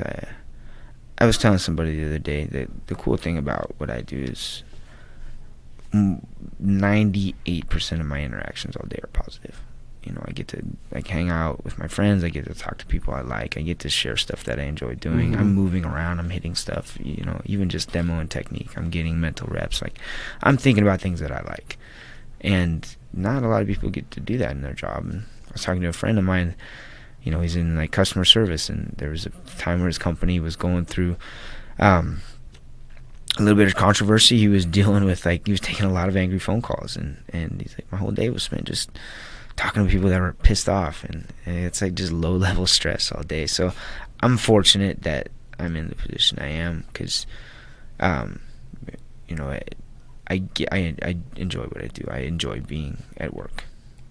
Your schedule's a little wonky relative to the normal, so it's not the normal 8 to 5, right? No, it's not. But the cool thing is now we have so many capable people, and I've got an awesome staff there that I trust, and if something needs to be done, I know if I delegate to somebody else, it's going to be done correctly. It's going to be in good hands.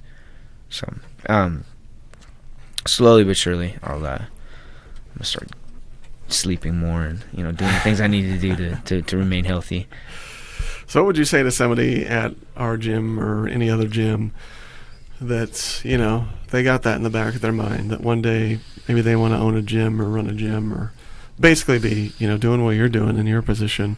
What would you say to them, and what advice would you give them for not just philosophical advice, but just where to even begin for somebody that's doing that, or what should they look to accomplish first maybe, or what would you say if somebody was say, hey man, I want to do this, what do I do?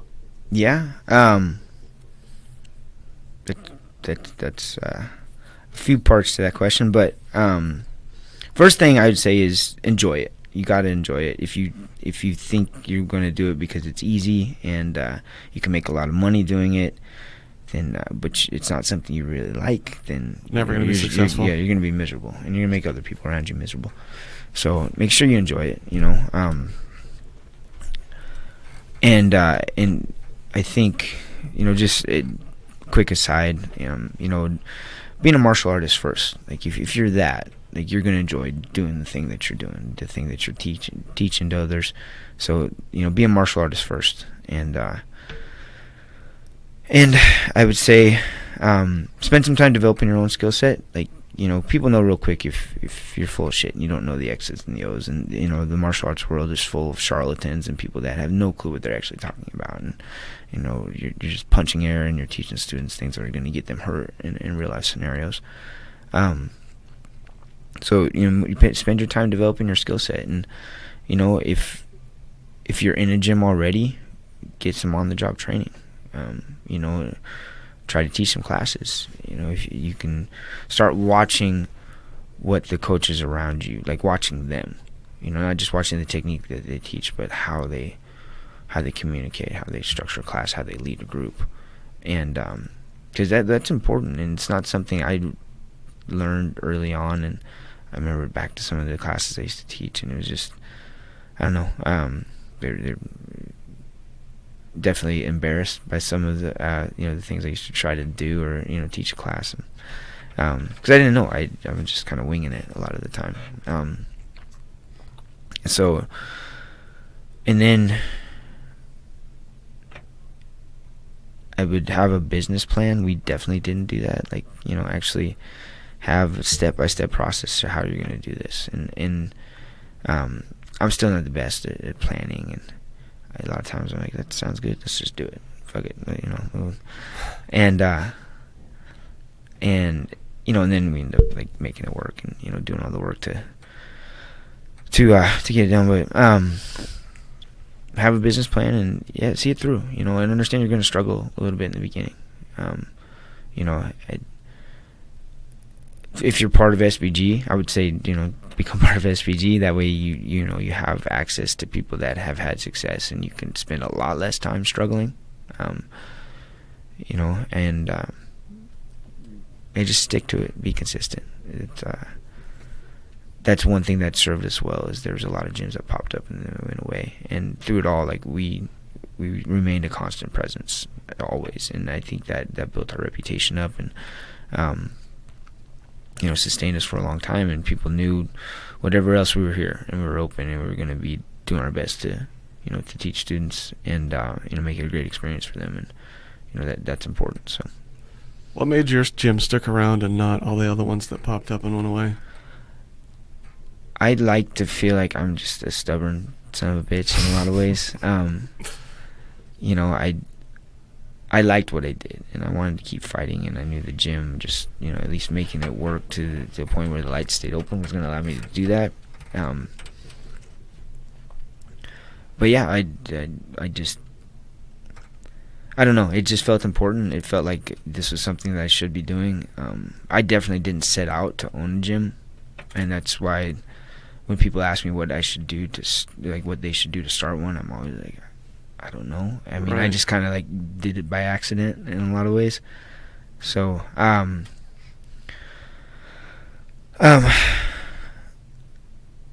yeah, I would ask your first question again. What made you? Our gym stick around. Yeah, like I said, it seemed important, so I just kept doing it. But I don't really have a real concrete answer. I just wanted to keep doing it, and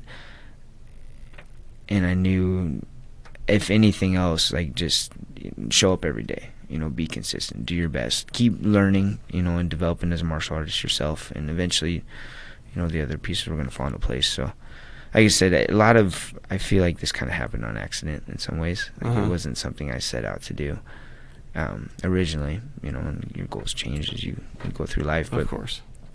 Yeah, I was definitely winging it for a long time. So. I mean, this is just third-person perspective, but I mean, I feel like I've been around the sport for a long time, especially here in the Valley, obviously. And I think from a third-person perspective, kind of watching why our gym has been successful. And when I say our gym, really I'm just referring to you. And I think what's made you successful is, I heard a quote once, and I think it sort of transcends a lot of different things that we do, but it's that champions don't have balance. Like, a lot of people want to be successful at something, but they want to have a very normal life around it. Like, I want to work an 8 to 5, and then I want to go down to my gym that I'm building for 2 or 3 hours and, put in what I think is good training, and then, I'm going to take off and feel like I'm working towards my goal. And people talk about sacrifice a lot. Like, you want to be a great athlete, you got to sacrifice. You got to sacrifice chips and cake and, drinking beer with your buddies. But, like, that's really superficial sacrifice to me. Whereas, like, the people who are successful sacrifice, like, things that people don't think about, like the scheduling. Like, people want to have an 8 to 5 schedule and go home and do what their hobby or spend time with their family or whatever from 5 to 10 and then go to bed.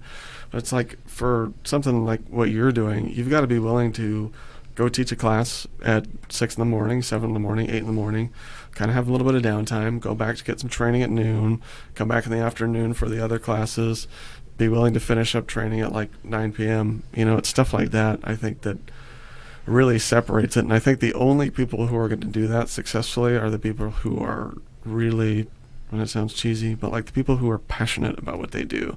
Like you said, like be a martial artist first. Don't try to be a business mogul who's doing it in MMA.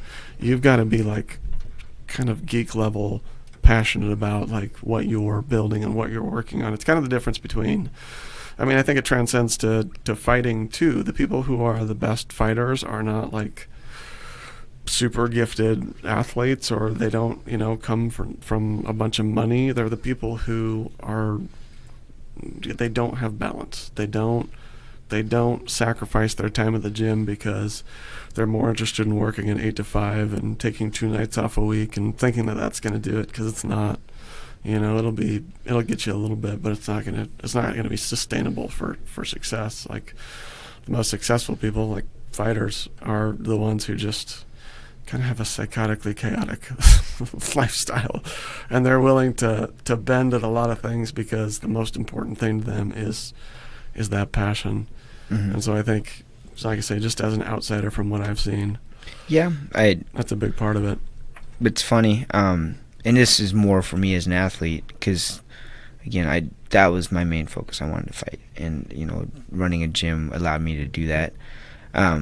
But yeah, there's times where I'm fitting my workouts in late at night, and I think every sleep scientist will tell you like you're doing more harm than good at that point. But I don't know. I remember one time I was like running. I had my headlamp on. I just finished up at the gym. It was like 10 p.m. I was like, I still gotta get my run in. Well, and then I didn't want to. I was like, and I think I should just go home. I should go to bed and get some food. And then like another part of my brain snapped and it's like, stay crazy and get your running shoes on.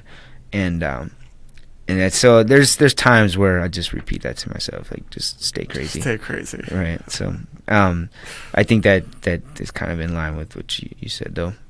So yeah, having kids has definitely made me try to temper that a little bit. I want my kids to have balance. I think that's important, but my parents wanted that for me too, and I think I latched onto this, and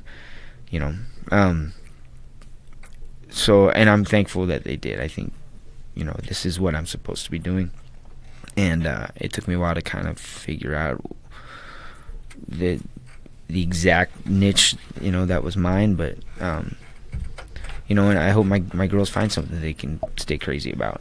For sure. So. For sure. Yeah, that's definitely, I think that breeds the most successful people. And when I say successful, I don't mean, big house and cars and all that shit, because, like, I think we all got to the age where we realized, like, that just so doesn't matter. Yeah. But people think it does. Like, you're conditioned to think that matters. Like, you're conditioned to think that you're supposed to have a normal work day and go home to, like, a house that you pay for and drive a nice enough car to where people think you're cool and spend time with your friends and all that shit. And I don't know, I think you just kind of have to realize, like, what matters, and not what matters to, like, culturally, but what matters to you. specifically you. Like, I have a normal job relatively, and pretty much all of the rest of my time is spent at the gym doing something, and like I have zero friends outside of the gym. Yeah. Because like I hate to say this, and I hope none of the people I used to hang out with are listening, but like I remember having a talk with my wife like a few years ago that I kind of told her, like, I don't know if this sounds like a crazy person, but other than you, like, nobody else really matters to me other than, like, I'd rather be at the gym than going to do what we do on the weekends and being friends with people and, like, having a social life. Yeah. And she was like, well, I mean, I think you just got to decide, like, what's important. Is, like, having normal relationships with people important, or do you want to invest that energy into spending more time at the gym? And I was like, yeah, I mean, other than hanging out with you, I think I just kind of want to be there. That's pretty much it. That's well, you know, and you got to be a little crazy. I mean, what is normal exactly? Exactly. You know, yeah. It's cultural. It's like a culturally based thing. Because, I mean, I hang around with people that I experience a more diverse group of individuals that walk in the doors of my gym, and to me, it's like, you know, I'm deepening my experience as a human, just trying to interact and get to know them. You know, I'm doing a podcast today because I know you and I know Tim, and you know, I've gotten to travel to different parts of the world. I've like just met people I never would have met just staying in my bubble, and you know, but that to me is an abnormal way to live. You know, like, so you should always explore the things that are gonna let you meet more people and do new things. And I think if I was to, you know, try to develop parts of my life outside of the gym, it would take away from what is most enriching, which is diving deeper into this. And you know, just this last weekend, like 2 of the students that I teach that met in my class got married. Like that's crazy. I mean, that's awesome stuff. And I, you know, and going to their wedding, I got to like meet, like talk more to people that take my classes and get to know them better. And you know, it's, I mean, and that's what we're trying to do in our normal life when we're going out and socializing, is like, you know, connect with people, meet new people. And like I do that more than I think somebody that's quote unquote normal. Sure. So, and I think you do too. Totally. So, you know, it's just, I think people have a misconception about what the gym is and the type of people that are there. How important is diversity in the gym? Very. You know, Matt talks about it a lot. This is like one of the first things he talked about at the seminar. He's like, you can usually tell that a school is good and healthy by, you know, the population that's on the mat. And he's like, you need like all walks. You need, you know, men, women, you know, all ranges of ages. You need athletes. You need non-athletes. You need, you know, different ethnicities. You know, just you need that, because kids, women. Yeah, if your gym is healthy, it will be inviting to everybody, and it makes us better as coaches too. If you're teaching like a group of athletes that just pick stuff up, their brain talks to their body very easily, and you know, then you don't have to work that hard as a coach. Do this, okay, and they all do it. All right, moving on. You know, but then you don't understand what you're teaching, you know, as well as you could, in my opinion. You know, trying to some of those like the light bulbs and the like most satisfying moments as coaches, and like somebody that just could not get something in the beginning gets it, you know, and it's because I have to sit there and, okay, why are they not able to understand this, you know? And sometimes it's just like giving them space. Like, you know, I'm going to correct you a few times, you're going to probably think about it, you know, I'm going to think about it some more, we're going to come back to this eventually. Sure. You know, you're not going to get it right the first time. I'm not going to teach it to you right the first time for you. And so yeah, I think you know, we stagnate as coaches if we don't have that diverse group of people. And you know, just what the gym can do for you on a personal level is, it can be limited if you only have a certain person there. So yeah, I used to just kind of exist in my wrestling bubble, and wrestling's awesome, and I will always be involved in that community, and you know, I have friendships that I value and I'm going to hold till I die. But you know, there's definitely people I never would have met if I just stayed in that world. Totally. Yeah, and I think, not that it's the point, but I think it also contributes directly to the success of the gym. Again, not the reason you do it, but it definitely contributes. I think that's another reason why so many other quote-unquote MMA gyms have popped up and then folded, is because they want to cater to fighters specifically. And by fighters, I mean people that come in and are just ready to get thrown in right away, and like they walk in and say, I want to be a fighter, not I want to try this, or I want to train, or I want to do some stuff, or I want to build some relationships, or I'm looking for a hobby. Like they just want fighters. I remember that back in the day of there were some hardcore gyms around that just wanted to cater to fighters specifically. And if you didn't walk in and want to get punched in the face immediately, they kind of weren't interested. That's not a successful business model, first of all. No. And so I think, again, not that that's not the reason that we have the culture that we do, and all the different people and personalities and that diversity that we do. But I mean, I think it does. Would you agree that it reflects as part of the success? Yeah, 100%.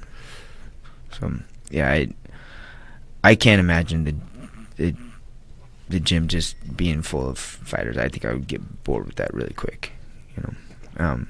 I think it makes our fighters better, having that population, people that, because it forces them, if they're listening to us, like, they're going to train with people that are non-athletes, and like that's important. You need to understand how to train with those people. It helps you develop your control.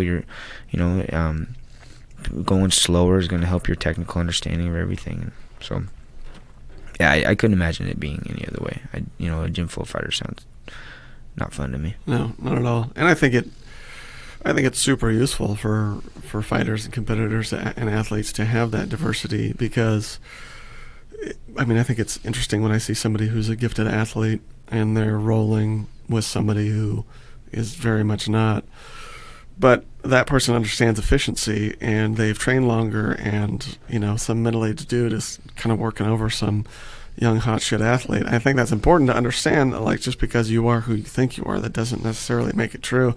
My favorite is the females, because it's so funny. The people who don't understand what we do will tell me, like, you train with girls? And I'm like, yeah. And they're like, are they like big, strong girls? I'm like, they're very strong, but they're not big. We're talking like 120, 130 pounds. And they're like, oh, so do you have to like take it easy on them? And I'm like, are you fucking kidding me? Absolutely not. Negative. Not at all. I was talking to Vita about this one time. Vita Ortega, Bellator fighter, trains at SBG. I was telling her this one time that I don't know if this is the right or the wrong mentality as a training partner, but you have to be somewhat adaptable with different people. Like, it's not smart to just go 110% with everybody you go with. So there's going to be people who you have really hard sparring rounds or rolls with, and there's going to be people who, if you wanted to, you can kind of steamroll. And I told her, I was like, look, male, female does not make any difference to me. Oftentimes, size really has no bearing either. Like, I spent 12 years at SBG getting the shit kicked out of me by people that are 130 pounds. It's not as cool as you think it is. Like, size is not that big a deal.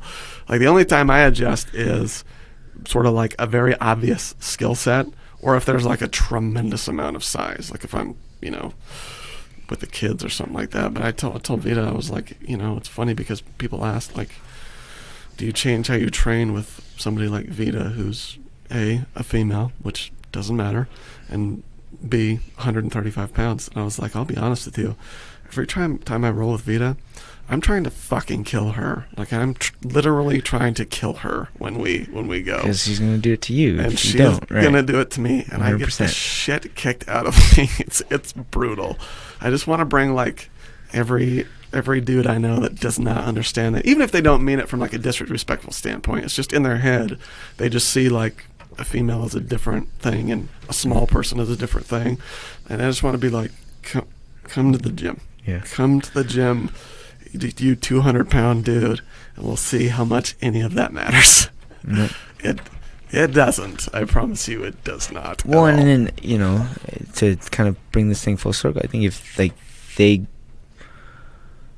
they go and they train and they start to see it doesn't matter, some people will run from that. And like, totally, you know, just I'm gonna go back to my bubble. But some people that, you know, value truth in this life, they're like, okay, I want to know more about this. I'm not who I thought I was in this scenario, so it's time to learn, you know. And then just like being willing to say that to yourself, and you know, because there's I knew I was tough when I started fighting, but I think I thought I was going to be a lot better than I actually was, just naturally. And then after a couple of losses, I realized, like, okay, you know, you're not who you thought you were. It's just, let's forget that, and let's just try to learn. And then, you know, that was like a turning point for me, and, you know, developing as a martial artist. And you know, there's a couple of them, but that was kind of a big one. And just realizing you're not as good as you think you are. You're not as tough as you think you are. You're not. Just because you're a guy and you're an athlete doesn't mean you're a fighter. So it's time to learn how to be a fighter. Yeah, that brings up an interesting question of we've seen a lot of faces come to the gym. Some have been lifers, some have been athletes, some have been hobbyists, and we've had a lot that we've never seen again. You know, they've left for whatever reasons. Outside of like life-changing things like I had to move or lost my job or whatever. Outside of all that, like shit that you can't control, what makes people stay and what makes people leave?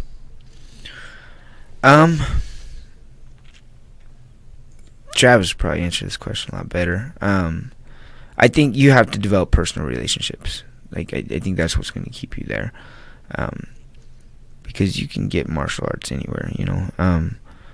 You know, whether it's good or not is another story, but like, yeah, you got to develop personal relationships. You got to, you know, find a friend. You got to find a spouse. You know, you got to like, and you know, if you can do that, you're gonna stick around, and then ultimately that's what's gonna develop that consistency and that passion. That's ultimately gonna be life changing for you.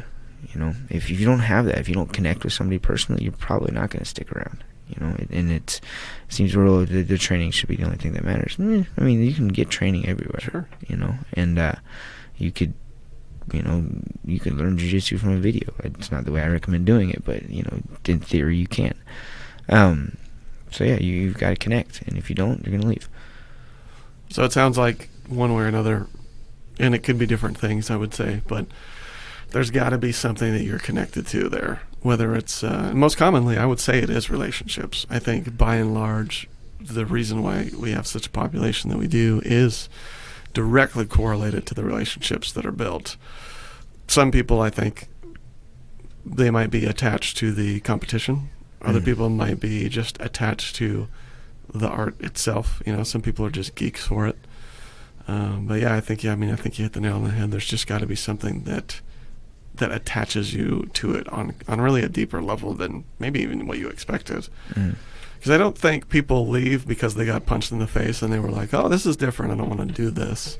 When people leave, they're lacking some deeper attachment to something there. And maybe they lost interest, and it could be they're not attached to the sport or the training, or it could very well be the people, like they just did not connect with anyone there. But I think it's important that there's got to be something that you connect with on kind of a deeper level.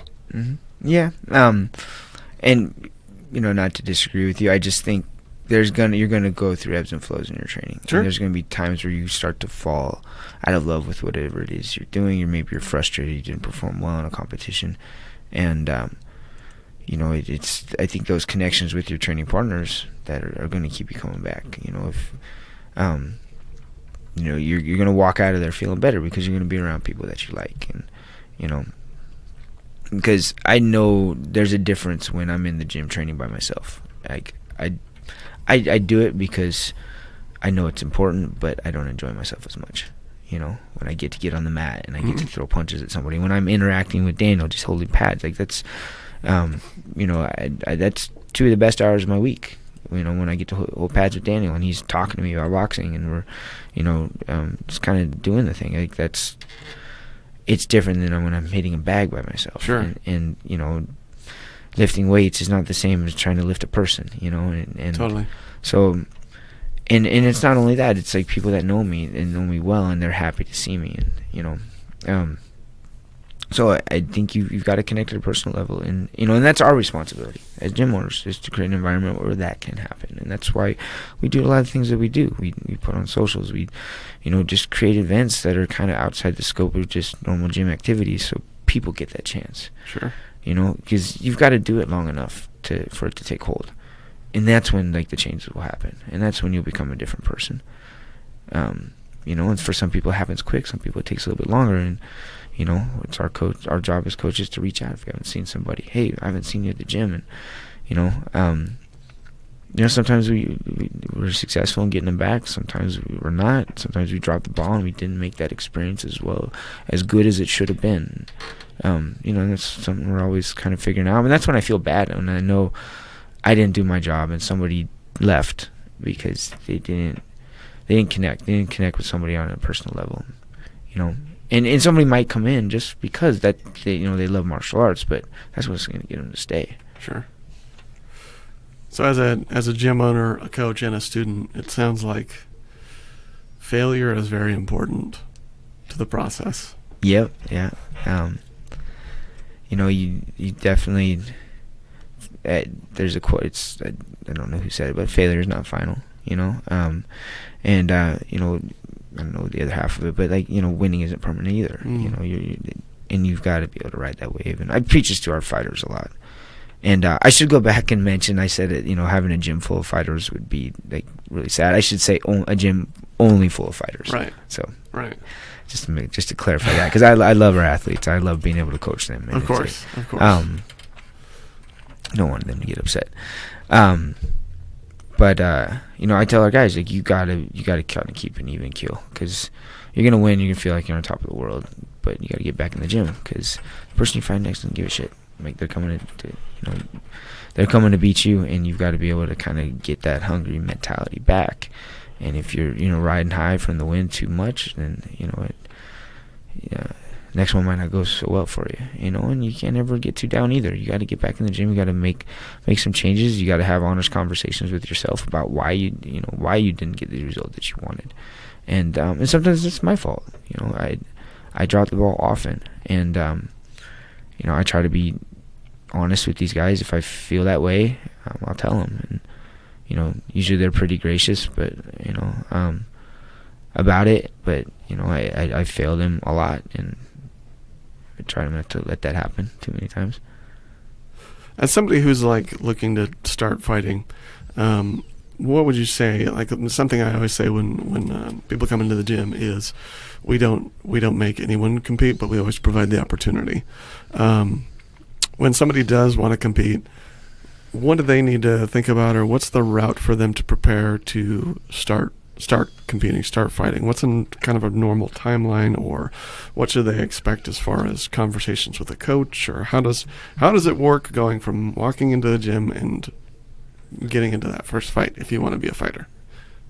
So number one, at our gym, yeah. No, at our gym, you need to be a martial artist first. I really believe that, and because if you're a martial artist first, you're gonna be happier. Even if you're not having the professional success at that moment that you want, it's gonna keep you in the gym training. And it's, again, consistency.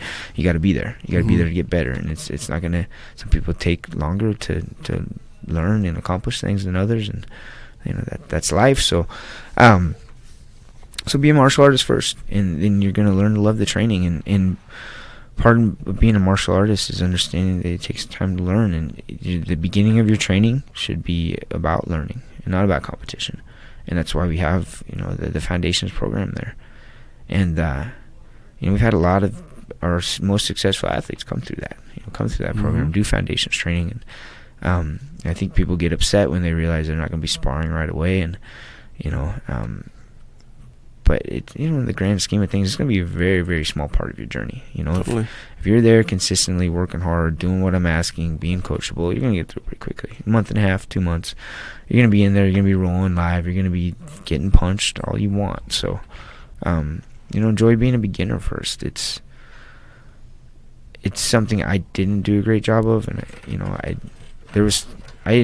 looking back, I should have savored the beginning part of it. Just learning new stuff all the time was just, and just enjoying it. And I was definitely in a hurry. I felt like I needed to catch up a lot because I started late. I was 25, compared to some of these kids now. I hadn't had any fights. So, just be a martial artist first. Focus on learning, and focus on what your coaches are telling you and being a good teammate. Like, if you're a good teammate, people are going to want to train with you. And if people want to train with you, you're going to get better. You're always going to have a partner, People are going to want to be there for you to help you when it's your turn to fight. If you're the guy that pieces out when you don't have a fight on deck, like, that room's going to be pretty empty, when you need somebody there for you. It's God, that's super important. I mean, being coachable, being a good training partner, I feel like are two paramount things that's going to make somebody successful when they want to start fighting. That's for sure. I mean, even if they don't want to fight, if they just want to be, if they want to be successful in what they're doing, and again, success is kind of what you make of it. Do you want to be successful and just you're learning a skill? Do you want to be successful because you want to fight? I mean, I think those are the two things that are going to really separate people from getting the success I would say they want is consistency, coachability, and just being a good training partner. Expand on being a good training partner. Not being too attached to the outcome, trying to win everything all the time. Because you shouldn't. If you're going with the right people, you should be getting beat. Because failure should be a part of the process. It's not fun, but learning how to deal with that is going to be a part. Nobody wants to train with somebody that's pissed off all the time because they're losing. Sure. I want people to go a little harder. And I check myself on this all the time. There's times where I don't react well to losing, and I have to remind myself I need to practice what I preach. I got to smile, shake their hand, just tell them good job. Mm-hmm. And, forget about it. And, again, I fail at this a lot. And, just helping your teammates get better. There's, times I tell them specifically in training, your job is to make your teammate better at this drill right now. And that's your job. So, it comes down to progressive resistance, giving them the right amount of energy, giving them the right look. So good habits are going to be reinforced. Bad habits are going to be weeded out. And it's going to make you better too, ultimately. And it's going to help you care about your teammates. And your teammates are going to care about you so much better, more. And yeah, you're going to, when you develop that deep relationship with your teammates, one that's developed through training, and when I know somebody who wants me to get better, like, I respect them, and that respect goes both ways, and it makes everything so much better. To finish the point, because I want to make sure I answer all your questions too.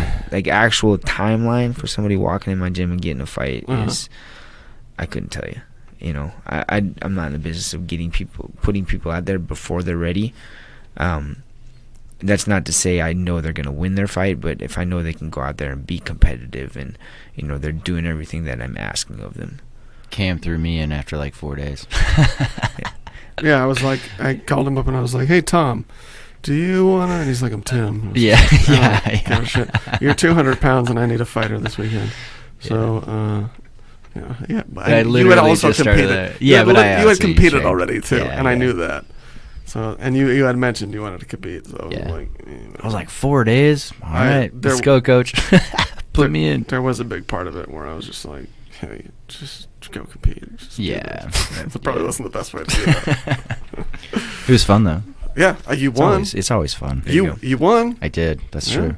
It's awesome. So I put up a thing on Facebook and Instagram asking people what they wanted to know from you. Oh, goody. So I'm going to fire off some questions at you.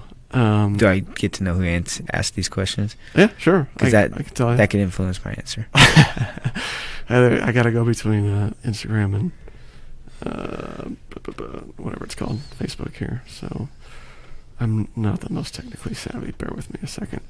Okay. So on Facebook, so many questions about you being bald. Okay.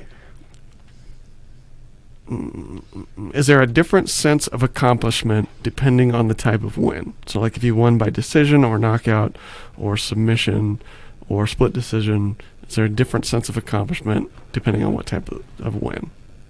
I'm happy for a win. Like, I'm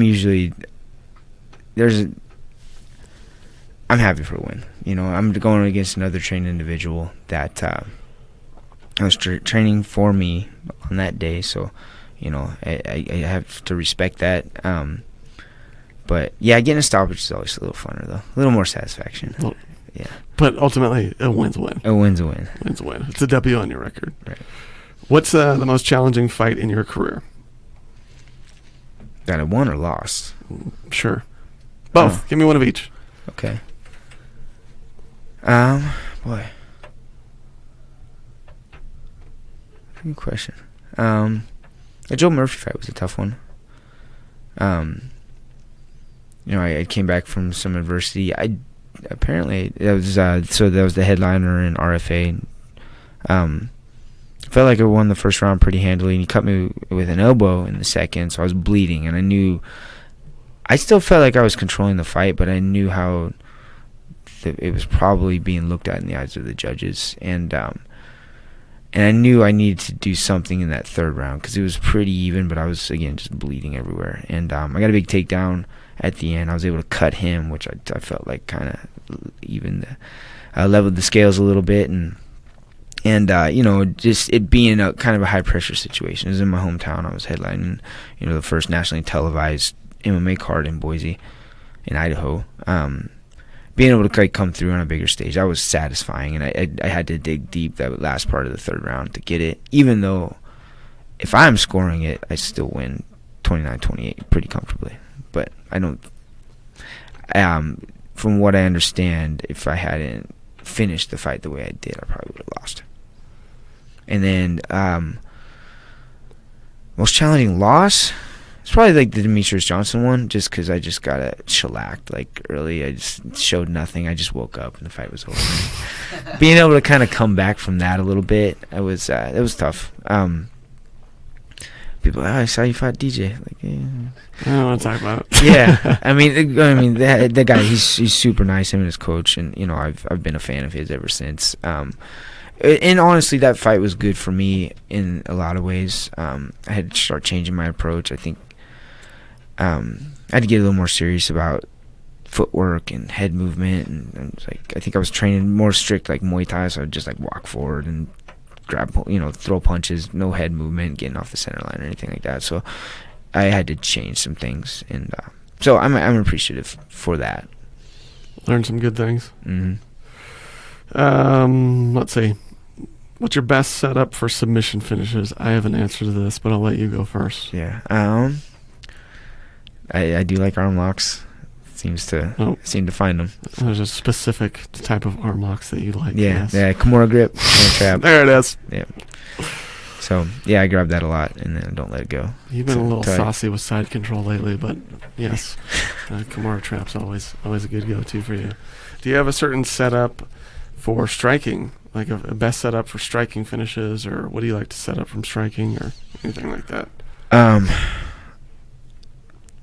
I try to stay on my feet like as short a time as possible. So I was more setting up shots than right, exactly. So I'd like the overhand right, obviously being shorter. You know, that punch seems to work for me. I like to land my low kick. Yeah, it's striking. It's whatever gets the job done, gets me to where I need to go. Yeah. But yeah, if you ask me which strike I like to land, it'd be the overhand. Overhand right. Overhand right. That's a good one. Let's see. How many times during practice do you want to strangle the fighters? Not often. I know who wrote that one. No, I really appreciate our athletes, and I probably don't express that enough to them. I know what they're going through, and because I've lived it, and if I'm getting frustrated, it's probably I'm not having the best day. So and I know that about myself, and I need to do a better job. So not often. And you know, it's usually like one or two individuals that I haven't been around that much, and so I'm kind of learning them, and sometimes that frustration can come out. But no, I that's one of the privileges that I have, is getting to coach our athletes. Yeah, that's awesome. Good to hear. Good to hear. I'm sure they would appreciate to hear that. As either a fighter or a fan, who's your Mount Rushmore of MMA? Okay. We were talking about competitors though. Who's going up there? What did you mean? Like, did you think I meant like referees? No. Oh, you're talking as a peer. Okay. No, like as a fan, like who's your favorite fighters? Like who would you put on the Rushmore? Are we talking greatest fighters or your favorite fighters? Okay, I got you. They don't necessarily have to be the most accomplished, but who is either your favorite or the best? Like who's on your Rushmore of MMA? Okay, I got you. Demetrius Johnson, big fan of him. Got to fight him. Obviously, became a fan after that. People ask me if it'd be any different. I think I would perform better. I think I would last longer than a minute and a half. But yeah, I really enjoy watching that guy fight, and the fact that I got to share the ring with him, that's kind of cool. I mean, something I probably won't be that embarrassed about as I get older. Sure. The way it went. How many people are on Mount Rushmore? 4. Okay, I gotta come up with 3 more. You can put as many as you want. Yeah. It's your mountain, man. It is my mountain. Scott Jorgensen, he's definitely somebody that I look up to a lot, and I took a lot of cues from early on. Scotty's never been like one that's short of confidence, and which is kind of the opposite of the way I am, and so. Having him like as my training partner and in my corner early on, it helped me a lot. And I definitely don't think I would have had the success, and I wouldn't have got to experience all the cool things that he did. Just Scotty allowing me to be in his corner, and taking me around and traveling with him, and I've got some great relationships because of the people I met. Just Scotty allowing me to tag along. So those two. Kit Cope, he had a big influence on me. I know, he's maybe didn't have the success in MMA that he would have liked, but he's a pretty awesome guy, and his amount of knowledge and is, to me, very, very high. I learned a lot from that guy, stuff that I still teach, and the way he coached, stuff I still use, and the fact that like he cornered me in some of my better performances, and he did spend a lot of hours with me that he didn't have to, and I'm definitely appreciative of him as well. I'll do another athlete that I'm a fan of. I just gotta think of him. John Fitch, I think he was one that I liked a lot. Not necessarily for his style. It's not the most visually pleasing, but there was an interview that he did early on. He talked about this book called Zen and the Art of Motorcycle Maintenance, and just the way he was talking about it, and he was definitely a smart guy, and I like that a lot, and it made me realize like I could, fighters were intelligent. I needed to be intelligent, and I should read, and I could still do all. I need to develop my mind a lot. Sure. And because he talked about how that book had an influence on him, and how he's tried to read and develop his mind, and so yeah, I remember being a fan of him after that interview. So yeah, interesting. What did you say the name of the book was? Zen and the Art of Motorcycle. It's I think maintenance. And this is his book? No, it's just one he recommended. Yeah, it's one he recommended. I have it. Actually, I read the first part, and then I don't know what happened. I still put it down. So it's a book I have to read. Still. Who's controversial opinion here? Who's the best MMA fighter of all time? Of all time?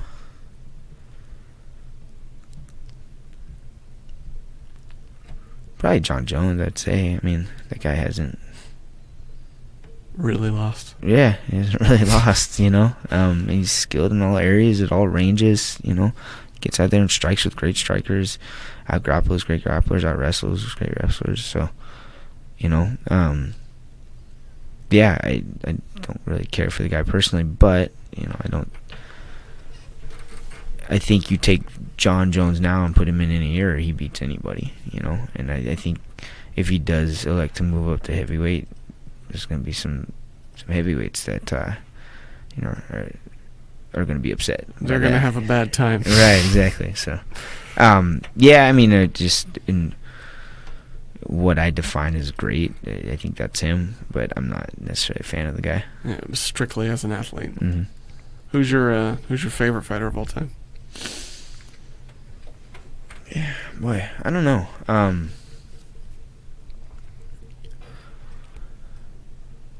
If we're talking like fighters just across all sports, all combat sports. Sure. Okay. Arturo Gatti. Arturo Gatti. Yeah. Nice. Yeah. Just, I don't know, watching that guy fight, just the way he kind of threw himself into it, I'm like, I don't know if I could do that, but it's impressive. He and Ward had some bangers. R.I.P. to that guy. Yeah. I think his wife killed him still. So. I think so too. Yeah, I think she. I was a little upset by that. Yeah, I was too. Yeah, it's not something I talked about a lot, but yeah, I remember watching that guy because when I started training, I started watching a lot of other sports. You know, watching a lot of Muay Thai and Jiu-Jitsu and obviously boxing too. And yeah, I remember coming across those like, this guy is insane. Yeah, guys that can just kind of get lost in the fight like that are really impressive to me. And he definitely, like, it was just him. He wasn't feeling what was happening, but yeah, I'm definitely a fan of that guy. That's a good pick. You're a pretty disciplined, hardworking dude. Do you have any like guilty pleasures? I don't sleep enough. I don't know if that's like a guilty pleasure. No, yeah. That's not a guilty pleasure. That's just bad sleeping habits. Right. Yeah. Which you should do. Yeah, just fix that. Yeah, boy. Like any junk food that you can't say no to. Oh yeah, I have a lot of those. I tell people ask me like, "What do you eat, coach?" And I could tell you, but I wouldn't recommend you follow. Do not model your diet after mine. No, I eat. Not to say I eat bad. Like, I eat a lot of good things. I'm not too picky. Like, you give me a plate of vegetables, I'll eat those. You give me a plate of ice cream, I'll eat that as well. So,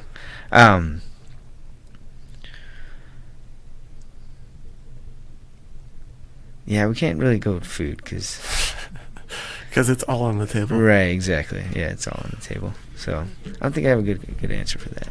No guilty pleasures? No. Okay. All right. So, circling back, you said you're getting up there in kind of fight years, and you've got a super successful gym that's arguably pretty well at capacity, if not overboard. Where are you as a fighter in the next 2 to 3 years, and where's the gym in 2 or 3 years? If you were to look at it now. Yeah, I think I've got a few more in me. You know, again, it kind of stopped just because it was, I think, important that I take a little break because, you know, things going on personally and professionally. The gym, you know, was undergoing some changes, and I needed to kind of step up in my role there. I hope I've found enough satisfaction in my competitive career to just say, hey, I'm done. I don't think I've found that yet. I know there's still more fights in me, and there's things I want to do. Maybe not accomplish, but experience. You know, there's like what? Just more fights. You know, okay. And being able to like, you know, have. I mentioned like the way Arturo Gatti it seemed like he would get lost in this fight. I still don't think I've found that necessarily, and you know, sometimes I'm thinking about the score or, you know, the way the fight's playing out and whether I'm winning or losing instead of just getting lost in it. And, you know, I think that would be cool to have a fight like that. You know, one where I could say I had fun. People say like it's fun to fight.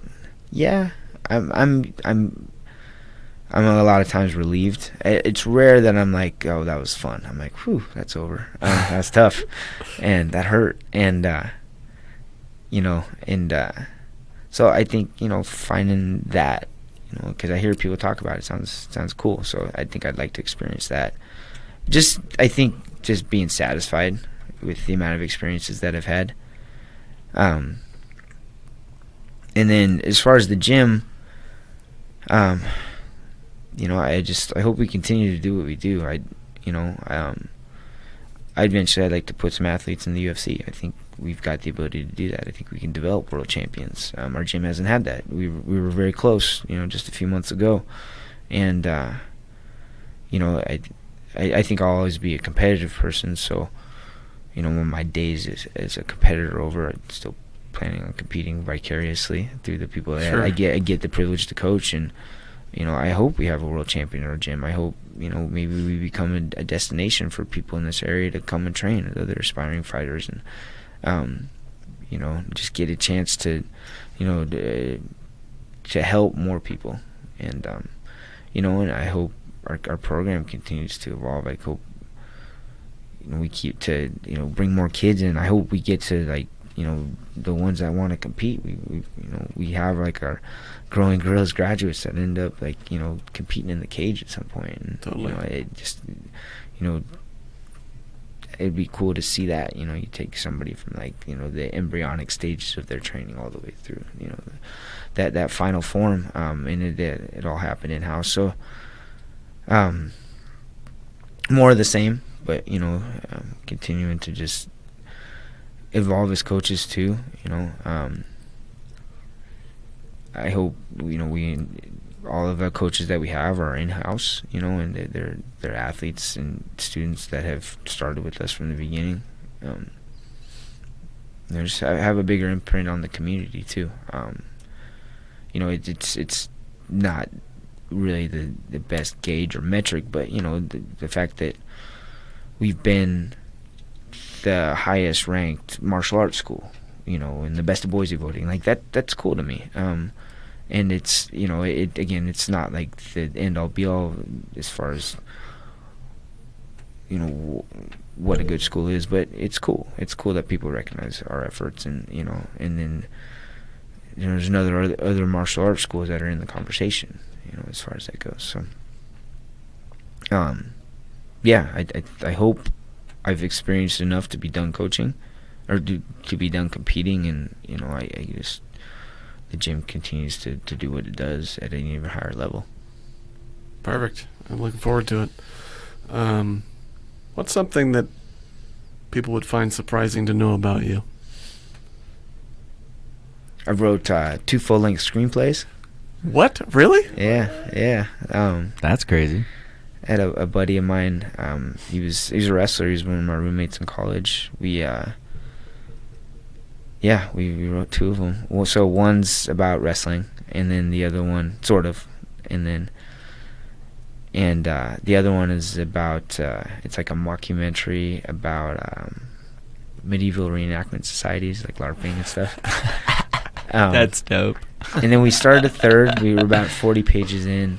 It's about a family-run traveling gun show, and set in the Deep South, based on Shakespeare's A Winter's Tale. Wow. We kind of outlined it all. And then James is his name. He grew up in my hometown back in Alaska. He teaches English in the University of Cambridge, so he got pretty busy with his professional career. So his screenwriting duties, took a backseat. But eventually, I hope to finish that script too. So are these for are they playwright, or are they Television. for movie, yeah. Oh, Yeah, dude, that's so sick. Where are these now? Yeah, I They're have saved on my connections, computer. man. I have connections. If you want me to forward them to companies, if you want to get it. So the first one, the wrestling one, we submitted them to some screenplay competitions. It was Scriptapalooza. That's cool. No, sorry, I take that back. Scriptapalooza was one. We made the semifinals. It was the top 100. Wow. And then we did Slam Dance, which is a screenplay competition within Sundance.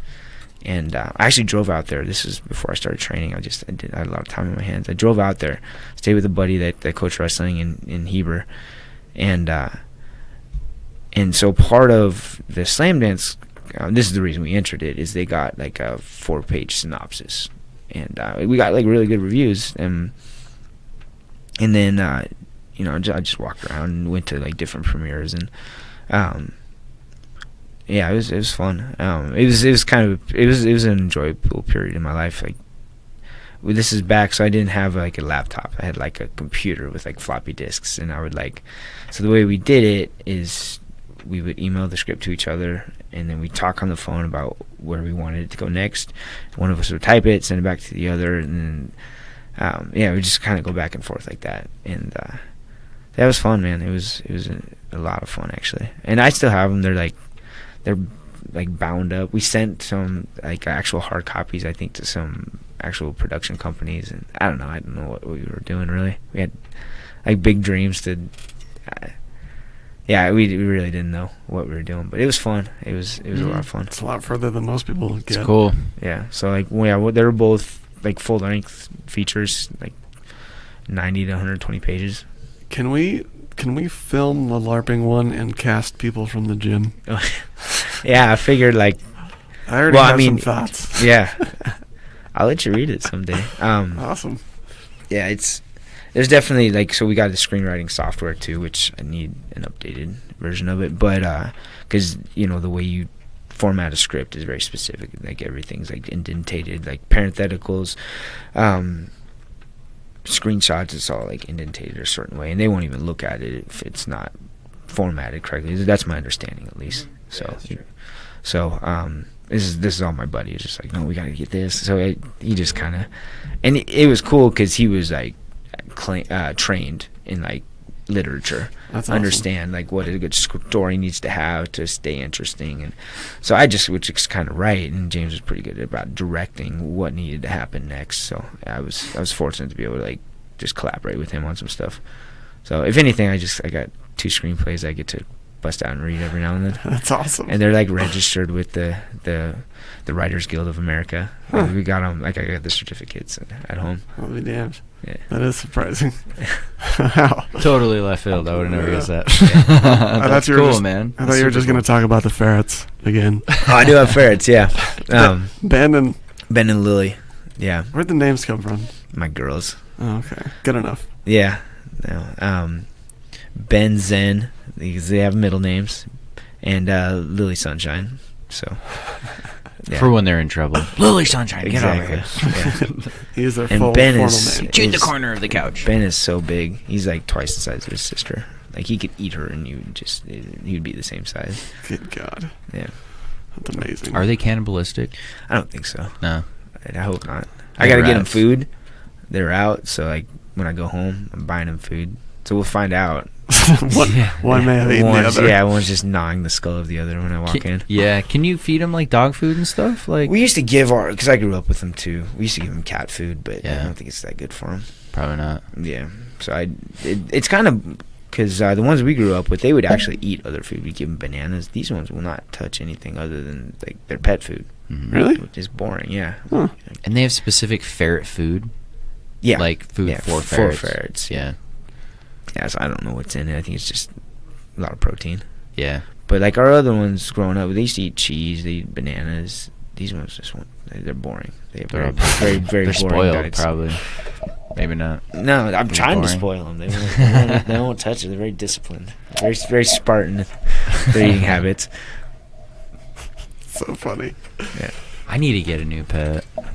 Ferrets are dope. You gotta like. I was telling Cam they develop personalities, but you gotta let them kind of explore. Like, you just keep them in a cage. They're kind of boring, and they're very social too. Like the pet store worker said, unless you're there all the time, get 2 of them because they need another one to interact with. Yeah. Smart. And they'll get depressed. So do they like have like a litter box that if they're you can open, train them. You can they're, train like, them to use free a litter range? box. Okay. Yeah. So they're smart enough to use a litter box and shit in the same Yeah, spot. mine aren't. Mine are terrible about it. There's a litter box in their cage, and they will not touch it. They go and play with it, and they dig all the litter up, and then they'll go shit in the corner. Yeah. They've got 2 corners that they use, so I just keep newspaper there. And then I know the corners that they use at the house, and if it's not too conspicuous, I'll keep newspaper there. Yeah. Most of the time, I just go clean it up. I might have a bunch of I think I might have a bunch of like training pads for puppies. I'm talking like a couple $100 worth, because in my real job, one of our clients is Arm & Hammer, and they make those things. Okay. I'll double check, because I have a bunch of stuff that I moved in my garage, and I donated and threw a bunch of stuff away. But if I find them, I'll hit you up and I'll give them to you. Yeah, that'd be great. I don't have to buy newspaper. Yeah, you don't have to deal with newspaper. Yeah. But yeah, those training pads are pretty nice though. Like I gave a couple of them, a couple of packs away to people, but I have like literally hundreds of dollars worth of them, or I did at least. I don't know. They might not be there anymore. Okay. Yeah. But yeah, I mean, so it's free shit, right? Uh-huh. By the way, we got more Rhino Relax. Dude, that stuff is great. What is that?